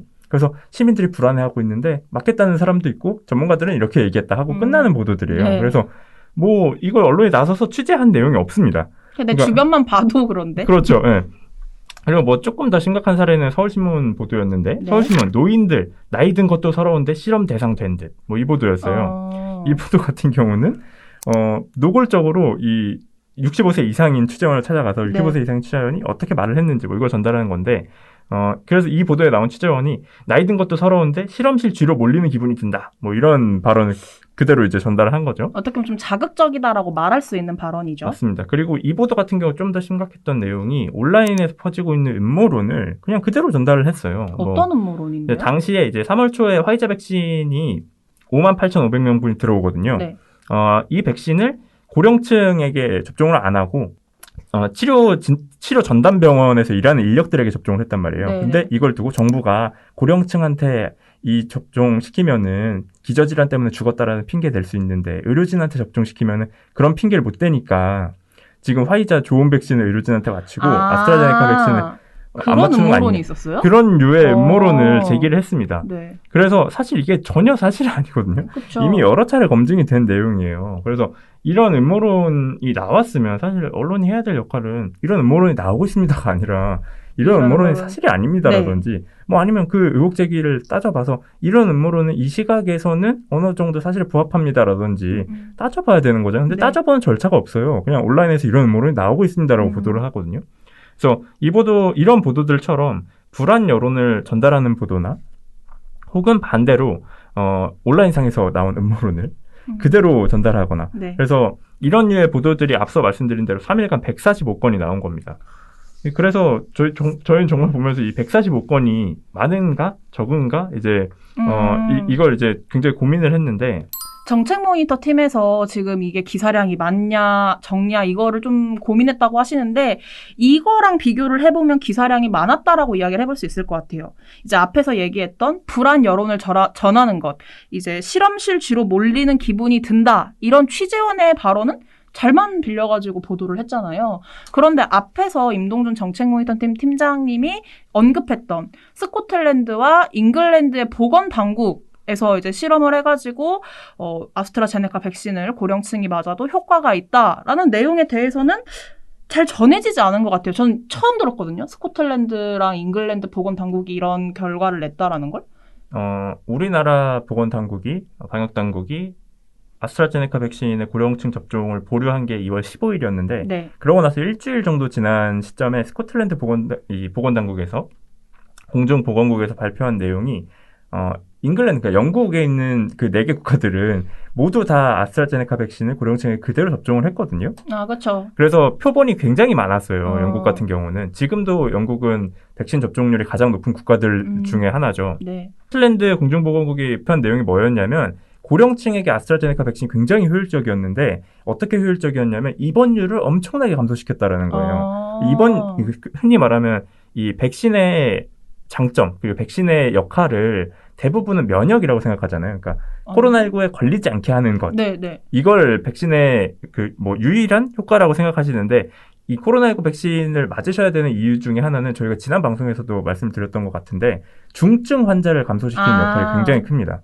그래서 이 입원율 감소에 대한 부분도 그 지점과 연결이 돼 있거든요. 네. 그러니까 중증 환자가 줄다 보니까 입원율도 당연히 줄어든 거고요. 그리고 특히나 이게 고령층을 대상으로 했을 때에는 효과가 매우 컸다라는 거예요. 80% 수준이었다라는 게 스코틀랜드 이 보건당국의 발표였습니다.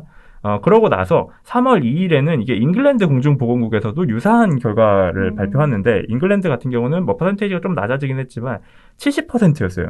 이미 엄청난 효과를 거둔 거죠. 입원율이 70% 가까이 낮아졌다라는 거는 네. 특히 고령층에게 입원율이 70% 가까이 낮아졌다라는 거는 굉장히 큰 이 불안감을 덜어줄 수 있는 내용이잖아요. 그렇죠. 그리고 근거가 어딨냐라고 얘기해왔던 사람들에게 근거가 여기 있습니다라고 얘기해줄 수 있는 그쵸. 내용이기도 하고요. 네. 그리고 결과적으로는 이 발표들을 기반으로 해서 유럽의 여러 국가들도 65세 이상 접종을 중단했던 걸 이제 풀고 우리나라도 마찬가지로 우리나라 방역당국도 이 조사 결과 근거로 해서 이 65세 이상 접종을 시작하게 된 거거든요. 그래서 이 내용들이 결론적으로는 그 아스트라제네카 백신에 대한 불안감을 어느 정도 해소시켜줄 수 있는 내용이었어요. 그래서 네. 이 내용이 얼마나 보도됐는지를 저희가 확인을 했는데 이 스코틀랜드 공중보건국 발표가 2월 22일에 있었습니다. 그래서 네. 2월 22일부터 3일간 아스트라제네카와 스코틀랜드가 들어간 보도를 저희가 검색을 했더니 75건이었어요. 앞서서 말씀드렸던 145건의 한 절반 정도 수준입니다. 네. 그리고 3월 2일 날 이제 잉글랜드 공중보건국 발표가 있었는데 마찬가지로 3일 동안 저희가 아스트라제네카와 이건 입원율로 검색을 했습니다. 네. 입원율로 검색을 해봤더니 이 두 개 키워드가 다 들어간 보도는 38건밖에 없었어요.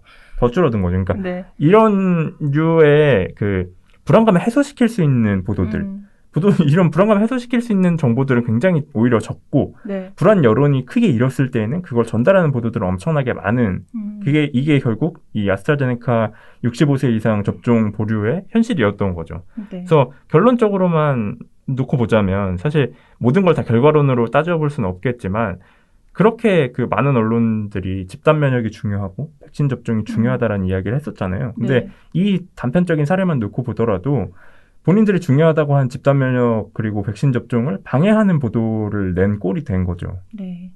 확인을 해볼 수 있는데 지금 이 이야기에 이어서 저는 얘기하고 싶은 게 제가 생각했을 때 불안감을 조장하는 보도의 최고봉은 백신 맞고 죽었다. 네. 류의 기사인 것 같거든요. 3월 3일에 기저질환이 있던 요양병원 입소자 2명이 사망을 하고 정말 말 그대로 백신 접종 후 사망했다라는 보도들이 쏟아졌어요. 이거를 속보 경쟁이라고 저희가 보면 되는 걸까요?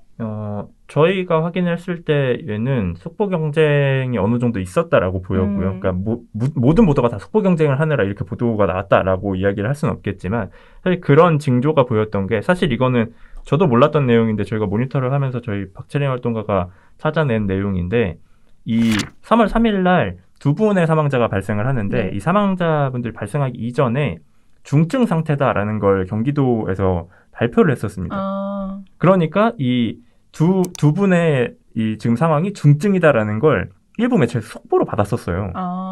중앙일보 같은 경우에도 속보 타이틀을 달고 경기도에서 아스트라제네카 백신 중증 이상 반응 2건 발생, 전국 첫 사례. 네. 이게 3월 3일 날 보도였거든요. 네. 그러니까 이 두 분이 사망하시기 전에 이미 속보 경쟁이 시작됐었던 거죠. 중증이라는 중증일 걸 때부터. 가지고. 네.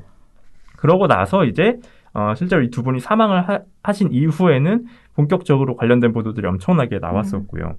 그래서 이 이후의 내용들은 사실 그러니까 백신 접종 후에 사망자가 나왔다라는 내용은 기자로서 판단해 봤을 때 정보의 가치가 있다라고 판단하기 충분하다라는 생각이 드는데, 근데 그걸 단순하게 이렇게 속보를 붙여서 전달을 한다거나 혹은 사망했다.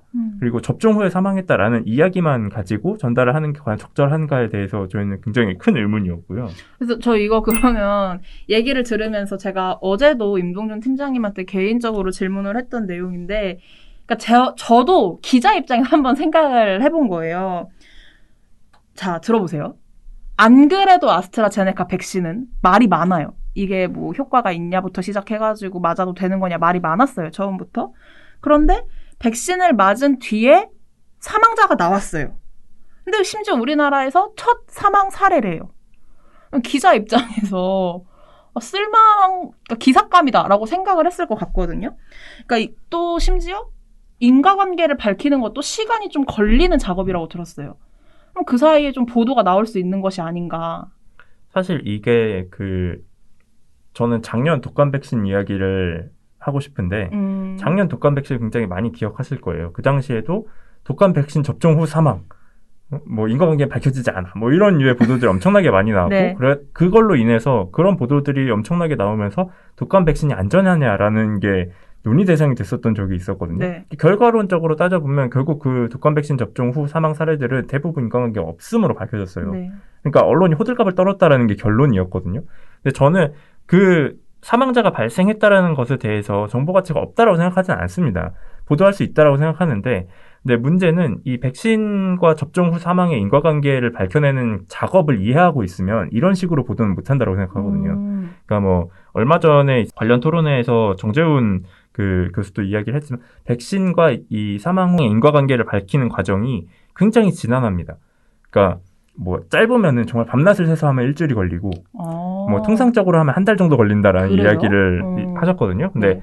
뭐 그 이유가 뭐냐면, 그러니까 당시 그 토론회에서 하셨던 말씀은 백신과 사망과의 인과관계를 밝히는 작업은 악마가 없음을 증명하는 것과 같다. 너무 어렵다는 네, 얘기네요. 그 얘기를 하신 이유가 과정이 비슷하다라는 거죠. 악마가 없다라는 걸 증명하기 위해서는 악마가 있다라는 거를 하나씩 지워나가는 과정인데 네. 마찬가지로 백신과 사망의 인과관계가 있다라는 그 근거들을 하나씩 맞는지 아닌지를 테스트해보면서 이것도 아니고 이것도 아니고 이것도 아니고 이것도 아니다.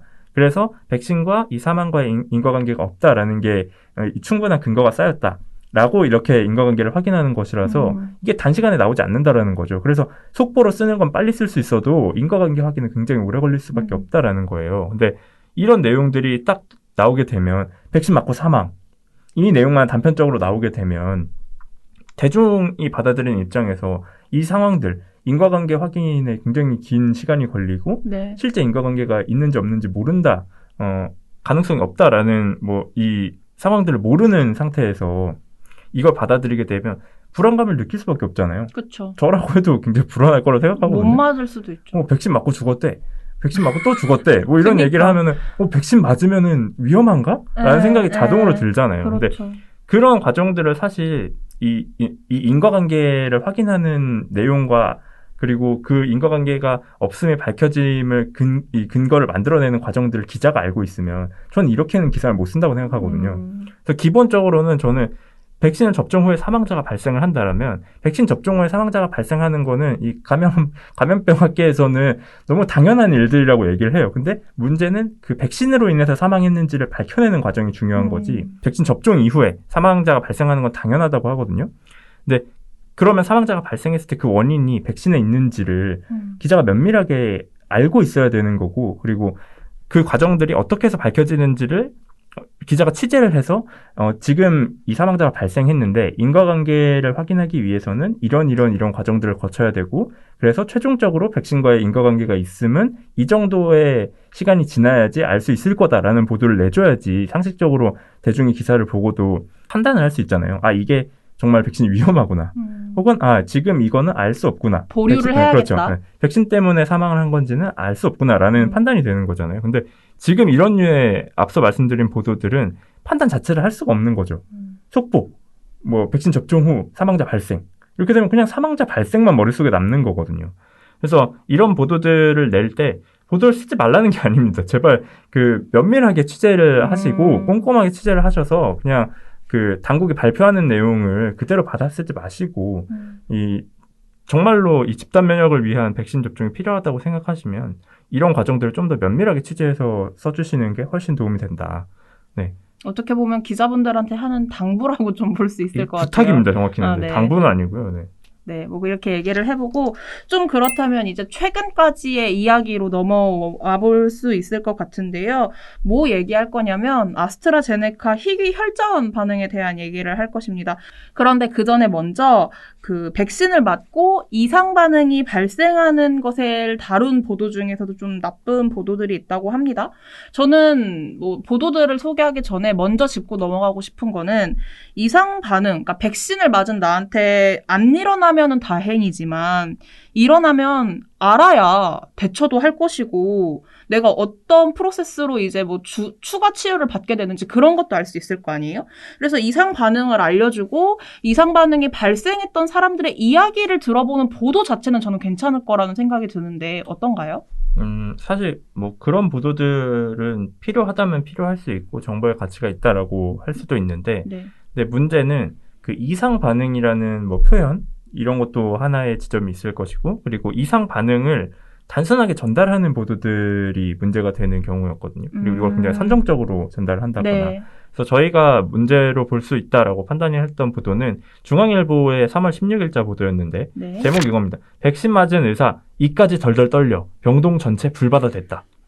이게 이제 제목이었어요. 그러니까 불바다가 네. 됐다. 근데 이 내용을 읽어보면은 사실 백신 접종 후에 이상 반응이 발생하는데 어떤 이상 반응이 있고 그리고 그 이상 반응이 나오는 뭐 빈도가 어떤지에 대해서 다룬 내용이거든요. 네. 그래서 보도 내용에 있어서 엄청나게 막 문제점이 크다라고 평가하기는 힘들었어요. 근데 문제는 뭐냐면 이 내용들 중에서 굉장히 선정적인 발언들 있잖아요. 접종 후에 네. 나온 선정적인 발언들. 특히 그 제목에 달았던 불바다. 네, 아, 이게 병동 발언이에요? 전체가 네, 불바다 됐다. 그리고 이게 취재원의 워딩 중에 가장 선정적인 발언이에요. 근데 이걸 가지고 이제 제목에 뽑은 거거든요. 네. 이런 류의 내용이나 혹은 조선일보 보도 중에 4월 1일자 보도였는데 아스트라 맞은 20, 30대 의료진 85%에서 이상 반응. 이런 보도가 있었어요. 그러니까 제목에서 85%가 딱 눈에 띄잖아요. 10명 중에 거의 8, 9명은 지금 그렇죠. 이상 반응 나온다는 거니까. 그래서 뭐 이런 내용들을 전달하는 것, 뭐 그리고 특히 조선일보 같은 경우는 뭐 화이자는 32.3%였다. 뭐 그리고 아스트라제네카 같은 경우는 78%였다. 뭐 이런 식으로 해서 퍼센테이지를 비교하는 내용도 있어요. 그래서 네. 백신 간에 어떤 백신이 우월하다. 뭐 이런 류의 내용을 유발할 수 있는 내용도 있었는데 그걸 제외하더라도 85%에서 이상 반응을 보였다라는 게 이제 부각이 되는 거죠. 네. 그래서 사실 저는 두 가지 포인트가 있다라고 생각을 하는데 이상 반응이라는 표현이 어떻게 보면 이게 그 감염병 학계나 전문가들에게는 익숙한 단어이겠지만 이게 일반인들의 시각에서 이상 반응이라고 하면 굉장히 큰 문제가 생긴 것 같잖아요. 무섭죠. 네, 무서운 내용이잖아요. 근데 이 이상 반응에는 일반적인 그 반응들도 포함이 됩니다. 예를 들어서 백신 접종 후에 가장 많이 나오고 있는 반응이 그 근육통이나 단기간의 발열이거든요. 이거 같은 경우는 그 백신이 접종이 되게 되면 우리 몸에서 그 백신을 받아들이는 과정에서 항체를 만드는 과정에서 당연히 발생하는 내용이 근육통이고 발열이거든요. 이건 어떻게 보면 백신이 제대로 작용하고 있다라는 거를 입증해 주는 거예요. 근데 이것도 이상 반응의 하나인 거죠. 그렇다 보니까 이 내용까지 포함이 되다 보니까 그렇다 보니까 좀 더 이상 반응이 발생했다라고 보는 사람들이 많아질 수밖에 없네요. 그것조차도 그렇죠. 포함되면. 네, 그래서 그러니까 이 이상 반응이라는 거에 대한 표현의 문제가 저는 하나가 있다고 생각을 하고 있고, 네. 그래서 이걸 조금 더 면밀하게 접근을 했다라면 좋았겠죠. 이상 반응이 아니라 네. 다른 표현이 뭐 좀 더 적절한 표현이 있었다라면 그걸 썼다면 더 좋았겠다는 생각은 드는데, 그리고 문제는 이 이상 반응이라는 그 워딩 그리고 일반인과 전문가들의 이 갭 차이 이걸 전혀 고려하지 않고 쓰는 보도들이 이런 보도들이라고 생각하거든요. 네. 특히 조선일보 제목에서 그 의료진 85%에서 이상 반응이 나왔다라는 내용. 이걸 이상 반응이라는 그 범주를 모르는 상태에서 보면 불안감을 느낄 수밖에 없거든요. 20, 30대가 맞으면은 저거 열의 8 이상은 다 이상 반응이 나오나 봐. 큰일이네. 이런 식으로 받아들이기 충분하잖아요. 그리고 이 중앙일보 보도처럼 실제로 접종한 의사가 뭐 병동 전체 불바다가 됐다 뭐 이런 표현을 그대로 제목에 근데 싣는 것 자체. 그거는 왜 불바다가 됐다고 표현하신 거예요? 뭐 이번 실제로 그러니까 뭐 접종 이후에 그런 그 특히 아스트라제네카 같은 경우에는 1차 접종에서 그런 이상 반응의 확률이 높다라는 게 지금 전체적인 통계의 결과인데 그렇다 보니까 접종한 후에 몸이 안 좋거나 뭐 혹은 발열 증상이 단기간에 좀 있거나 혹은 근육통이 있거나 하는 그 의료진이 많다 보니 다들 어려움을 호소하고 있다라는 표현을 이제 불받아줬다라는 류의 표현을 하는 거예요. 그러니까 네. 굉장히 그 이상 반응에 대한 선정적인 표현이었던 거죠. 근데 중앙일보가 그걸 제목에 뽑으면서 이런 식으로 강조를 하게 되면 이 보도를 접하는 독자 입장에서는 불안감을 느낄 수밖에 없잖아요. 네. 그러니까 이런 보도들이 굉장히 신중하지 못한 보도라는 생각이 듭니다. 네. 저는 임동준 팀장님, 그러니까 할 얘기가 더 많긴 한데, 중간에 들으면서 저 개인 평가는 원래도 필요하지만, 특히 코로나19 백신 관련해서는 정말 보도들이 제발 친절했으면 좋겠다. 일반 독자들이 이제 뭘 알겠어요. 저 같은 사람이 뭐 감염병을 뭘 알겠어요. 뭐. 근데 모르는 상태에서 받아들였을 때는 큰 문제가 아닌데도 굉장히 부풀려져서 엄청난 문제가 있는 것처럼 느껴지기도 하니까 좀 제발 이런 보도를 할 때는 친절하게 보도를 했으면 좋겠다라는 생각이 드네요. 그러면 이제 혈전 이야기로 좀 넘어가 보려고 하는데요. 앞에서 임동준 팀장님이 썼던 단어가 굉장히 희귀하게 발생할 수 있는 혈전이라고 얘기를 했어요. 이게 10만 명 중에 뭐 1명 발생하는 꼴이다 이렇게 얘기가 나오고 있던데, 하지만 이제 저는 여기서도 문제라고 생각하는 게, 희귀하게 발생을 해서 내가 10만 명 중에 그 한 명이 안 들어가면 다행이지만 그 한 명이 내가 되면은 무섭잖아요. 그러니까 언론에서도 이상 반응에서 얘기했다시피 나한테 일어나면 큰 문제니까 혈전 뭐 발생 징후나 아니면 발생 직후의 대처법이나 이런 것들은 저는 언론이 반드시 알려줘야 한다라고 생각을 하는데, 그런데 막상 좀 이제 보도 분석을 해보니까 이게 뭐 백신 실패다 혹은 뭐 외국은 안 맞는다 이런 식으로 좀 보도가 나오고 있다고 해요. 네, 뭐 저희가 사실 이게 4월 달 초 정도 즈음부터 해서 이제 아스트라제네카 백신의 희귀 혈전 이상 반응이 보고가 됐었고, 네. 특히 그 독일의 사례들이 중심이 돼서 보고가 됐었는데요. 그렇다 보니까 국내에서도 마찬가지로 이걸 기반으로 해서 불안 여론을 또다시 조장하는 내용들이 엄청나게 나왔습니다. 그 내용 중에 뭐 하나가 이 조선일보 보도였는데, 조선일보 보도 같은 경우에는 제목에 아예 뭐 아스트라와 혈전 연관성 분명하다 뭐 이거를 이제 키워드를 뽑았는데, 그 근거가 뭐냐면 이제 유럽 약품청 EMA의 이제 발표였어요. 근데 EMA의 발표 같은 경우에는 어디에서 실렸냐면 가디언이 이걸 보도한 내용이거든요. 영국 거의. 네. 가디언 보도 내용을 보게 되면 이 백신과 뇌희귀혈전, CVST라고 부르는 뇌희귀혈전 사이에 명백한 연관성이 있는 걸로 보인다. 잠깐만요. 어려워요. 다시 한번 말씀해 주세요. 자, 쉽게 설명하면 네. 그 아스트라제네카 백신과 뇌희귀혈전 사이에 연관성이 있는 것은 분명하다라는 발표가 나온 겁니다. EMA에서. 네. 그런데 혈전의 직접적인 원인은 아직 모른다. 어떤 부작용보다 아스트라제네카 백신을 접종하는 이익이 더 크다라는 이야기를 했어요. 이 이야기는 뭐냐면 그 백신에 있어서도 어느 정도의 경제성을 따져봐야 하는데, 그 경제성이 물론 연령층별로 좀 달라질 수도 있습니다. 그래서 경제성이 낮은 연령층이 있을 수 있고 경제성이 높은 연령층이 있을 수 있거든요. 그런데 지금 상황에서는 어떤 부작용이 있다라고 하더라도 백신 접종, 아스트라제네카 백신 접종을 유지하는 게 이익이 더 크다라는 판단을 내린 거예요. 네. 그러니까 희귀 혈전이 발생할 확률이 없는 것은 아니지만 이상 반응 중에 하나지만, 그렇다고 하더라도 이런 이상 반응이 있더라도 백신을 계속 접종시키는 게 이익이 훨씬 크기 때문에 접종을 유지해야 된다라는 이야기를 한 거거든요. 네. 근데 그 내용 중에서 뒤에 내용들을 다 빼고 앞에 내용만 굉장히 부각시킨 보도가 조선일보에서 나온 거예요. 그래서 결론적으로 조선일보는 아스트라제네카 백신 의존도가 높은 국내에서 후폭풍이 예상된다, 뭐 이런 이야기를 지금 한 거거든요. 네.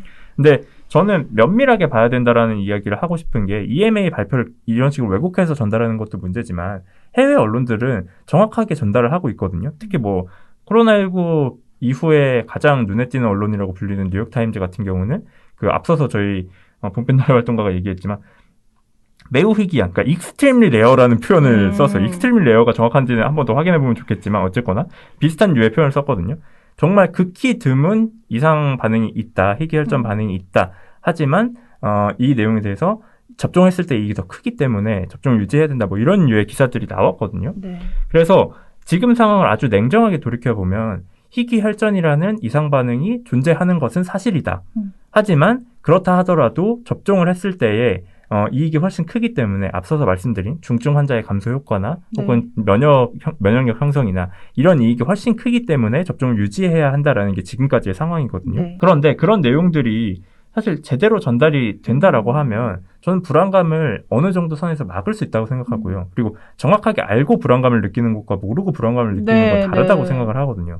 10만 명 중에 한 명이라도 그게 내가 될 수 있다라는 불안감이 충분히 있을 수 있다고 저는 생각을 하고 그 불안감이 당연하다고 생각하거든요.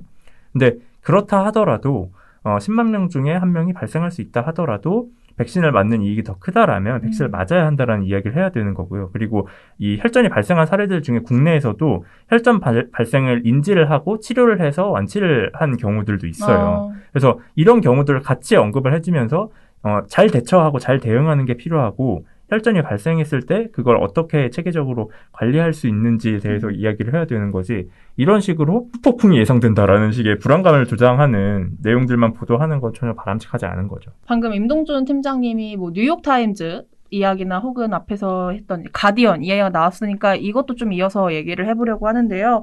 코로나19가 전 세계적인 감염병이다 보니까 이번 문제 보도들 중에서는 좀 외신을 인용해서 한 보도도 꽤 있었습니다. 박채린 활동가하고 최근에 한번 얘기했었는데 일상을 되찾은 영국이 부럽다라는 그 조선일보의 특파원 다이어리, 특파원 그 기사가 있었어요. 그런데 이제 영국과 우리나라의 뭐 1일 확진자 수 혹은 누적 확진자 수랑 누적 사망자 수 이런 것들을 확인해 봤을 때 좀 부럽다고 이야기할 일은 아니다라고 저희가 전달을 했었는데 그런데 이뿐만 아니라 좀 외신을 입맛대로 사실관계를 틀리게 가져오거나 의미도 없는 좀 황당한 보도들이 있었다고 해서 이것도 한번 이야기해보죠. 주로 부럽다류의 보도가 많았거든요. 앞서서 얘기했지만 사실 뭐 조선일보 같은 경우는 외신을 이용해서 영국의 사례를 얘기했던 건 아니고 특파원이 직접 쓴 얘기였고요. 그렇죠. 네. 네, 조선일보에도 비슷한 사례가 있었습니다. 이스라엘 사례를 들면서 그러니까 뭐 조선일보뿐만 아니라 많은 언론이 이제 백신 접종률이 가장 높은 국가인 이스라엘 그리고 그 다른 뭐 국가들 중에는 영국 이 국가들을 대상으로 해서 부럽다류의 보도들을 내거든요. 백신 접종률 높은 이스라엘 부럽다, 뭐 혹은 뭐 일상 되찾은 영국 부럽다, 뭐 이런 류의 이제 보도들이었는데 그런 보도가 사실 최근뿐만 아니라 한참 전에도 나왔습니다. 3월 21일 한 달 전인데 한 달 전 보도에서 조선일보 보도 제목이 가장 먼저 마스크를 벗는 나라 부럽다 이스라엘이었어요.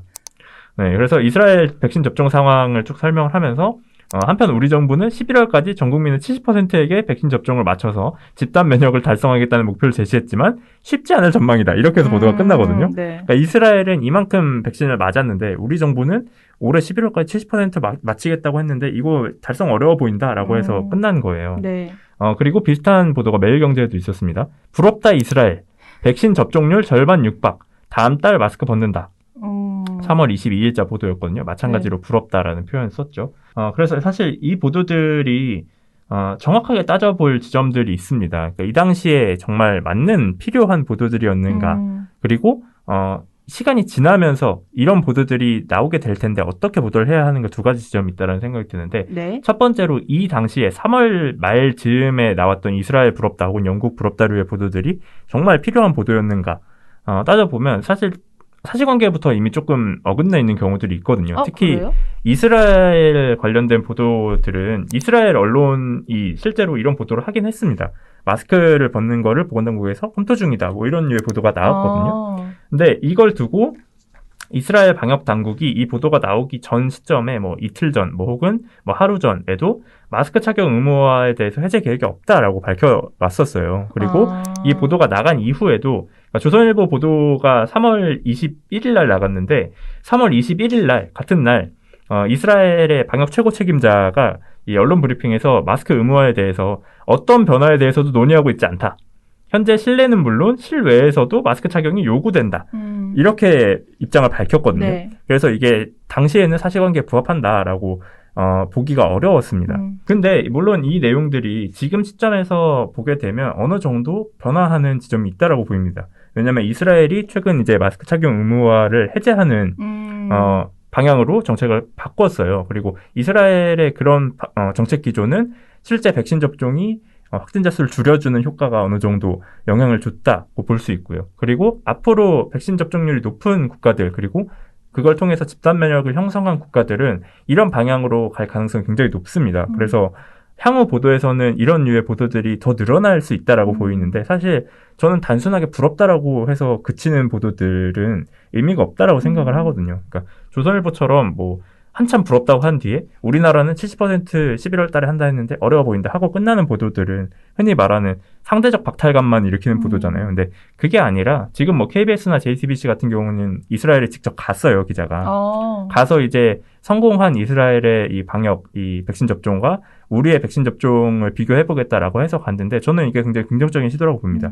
성공한 국가들이 어떤 지점에서 어떻게 성공했는지를 분석을 하고 그걸 우리에게 어떻게 적용시킬 건가, 우리에게 있는 문제 지점들을 어떻게 바꿀 건가에 대해서 따져보는 건 중요한 일이라고 생각을 하거든요. 네. 그래서 이런 유의 방향들처럼 이 성공한 국가들을 단순하게 이스라엘 성공했다, 영국 성공했다, 부럽다 이렇게 하고 끝날 게 아니라 네. 왜 성공했는지를 분석하고 우리는 어떻게 적용할 건가 이걸 다뤄야 한다라고 보입니다. 네, 나가면서 이제 동준 팀장님 앞에서 좀 살짝 언급이 나왔는데 코로나19 백신 보도 관련해서 최근에 토론회에 패널로 참석을 했었어요. 현재 이렇게 좀 언론이 불필요한 수준의 공포감만 조성하고 있는 이런 우리 언론 환경에서 토론회에서 본인이 말씀하신 거 혹은 듣고 나온 것 중에 좀 유의미하게 해줄 이야기가 있으실까요? 사실 좋은 보도를 내는 기자들도 꽤 있고 그렇죠. 그리고 코로나19와 방역이 국민의 생명과 안전에 직결되는 문제이기 때문에 중요하다고 판단하는 기자들도 많거든요. 근데 그것과 별개로 이런 앞서 언급한 보도들의 문제는 그 토론회에 참석했던 토론자와 발제자 모든 분들이 다 똑같이 인식하고 있었던 내용이었거든요. 그래서 제가 사실 토론회 당일날도 제 토론이 이제 뒷순서였는데 제가 토론을 시작하면서 이게 뒷순서가 약간 불리하다는 얘기를 했는데 앞에서 제가 하고 싶었던 얘기들이 이미 너무 다 하셔가지고 할 얘기들이 별로 없었는데요. 근데 앞에서 나왔던 얘기들은 대체적으로 그렇습니다. 그 김준일 뉴스톱 대표가 불가리스의 사례를 들면서 사실 이 사례는 기자들이 정말 상식만 갖췄어도 단순하게 불가리스가 코로나19 바이러스를 없애준다라는 게 실험을 어떻게 했고 그 실험이 정말 이런 식으로 보도돼도 되는지에 대한 판단이 있어서 나오지 않았을 보도였다라는 이야기. 그리고 방역당국이 발표를 하기 전까지는 기자들이 취재를 해서 쓰는 문화가 전혀 없다라는 이야기. 이건 굉장히 치명적이었다라는 생각이 들었고요. 그리고 이 문제점의 원인을 짚는 사례로 출입처 구조에서도 문제를 지적하는 부분들도 저는 유의미했다라고 생각을 하고 그리고 사실 제가 토론회 때도 이야기했지만 이 언론에 부탁하고 싶은 내용은 코로나19가 정말로 국민의 생명과 안전에 직결되는 중요한 문제라고 생각한다면 저는 각 언론사마다 이걸 전담할 수 있는 기자, 전문 기자가 있어야 된다라고 생각을 합니다. 그래서 다른 내용들 은 아니더라도 코로나19가 포함된다라면 이 기자가 데스킹을 맡고 코로나19와 관련된 보도들에 대해서 정확하고 객관적인 정보가 전달될 수 있게끔 장치를 마련해야 된다는 생각이고요. 그리고 그런 장치가 마련이 돼야지 어떻게 보면 좀 상식적인 보도들이 늘어날 걸로 보입니다. 그리고 앞서서 얘기했던 뉴욕타임즈 같은 경우는 코로나19 발생 이후에 가장 먼저 했던 작업이 부서의 간격을 허물고 만약에 문화 스포츠를 취재하던 기자가 코로나19 브리핑을 하게 되고 다른 부서에 있던 인력들이 코로나19 보도를 위해서 내가 맡던 파트가 아닌 다른 파트를 맡게 되고 이런 식의 그 흔히 말하는 부서 간의 격차가 허물어지는 벽이 허물어지는 거였거든요. 근데 지금 상황에서 우리 언론은 보건복지부 출입처 기자가 코로나19 기사 쓰고 정치부 기자가 정치인들이 코로나19 관련해서 발언하면 기사 쓰고 그런 식으로 해서 기사가 나가는 구조 안에서는 상식적인 그리고 코로나19의 전문성을 가진 기자가 데스킹을 해서 나가는 보도가 나올 수 없다고 생각하거든요. 그래서 그런 류의 변화들은 필요해 보인다. 그렇지 않으면 사실 저희가 앞서서 언급한 보도들이 이미 한 차례 휩쓰고 지나간 보도들이었지만 저는 언젠가 또 이런 감염병이 발생하고 마찬가지로 백신 접종이 시작될 때에 똑같이 일어날 수 있다고 생각하거든요. 그런 구조의 변화 없이는. 그래서 그런 변화들을 부디 정말 부탁드립니다. 정말 고려를 좀 해주셨으면 좋겠습니다. 네. 오늘 이렇게 이야기를 마무리해 보고요. 코로나19 백신 보도 좀 총정리해서 2월부터 현재까지의 이야기를 좀 해봤는데 몇 번 더 할 것 같아요. 이거 접종하고 이러다 보면은 또 추가로 이야기할 것들이 많아지지 않을까 좀 그런 생각이 듭니다. 오늘 방송은 여기서 마무리하고요. 금요일에도 우리 임동준 정책모니터팀 팀장님과 함께 돌아오도록 하겠습니다. 민원련의 미디어 탈곡기는 내일도 열심히 털어드리겠습니다. 탈탈탈 안녕.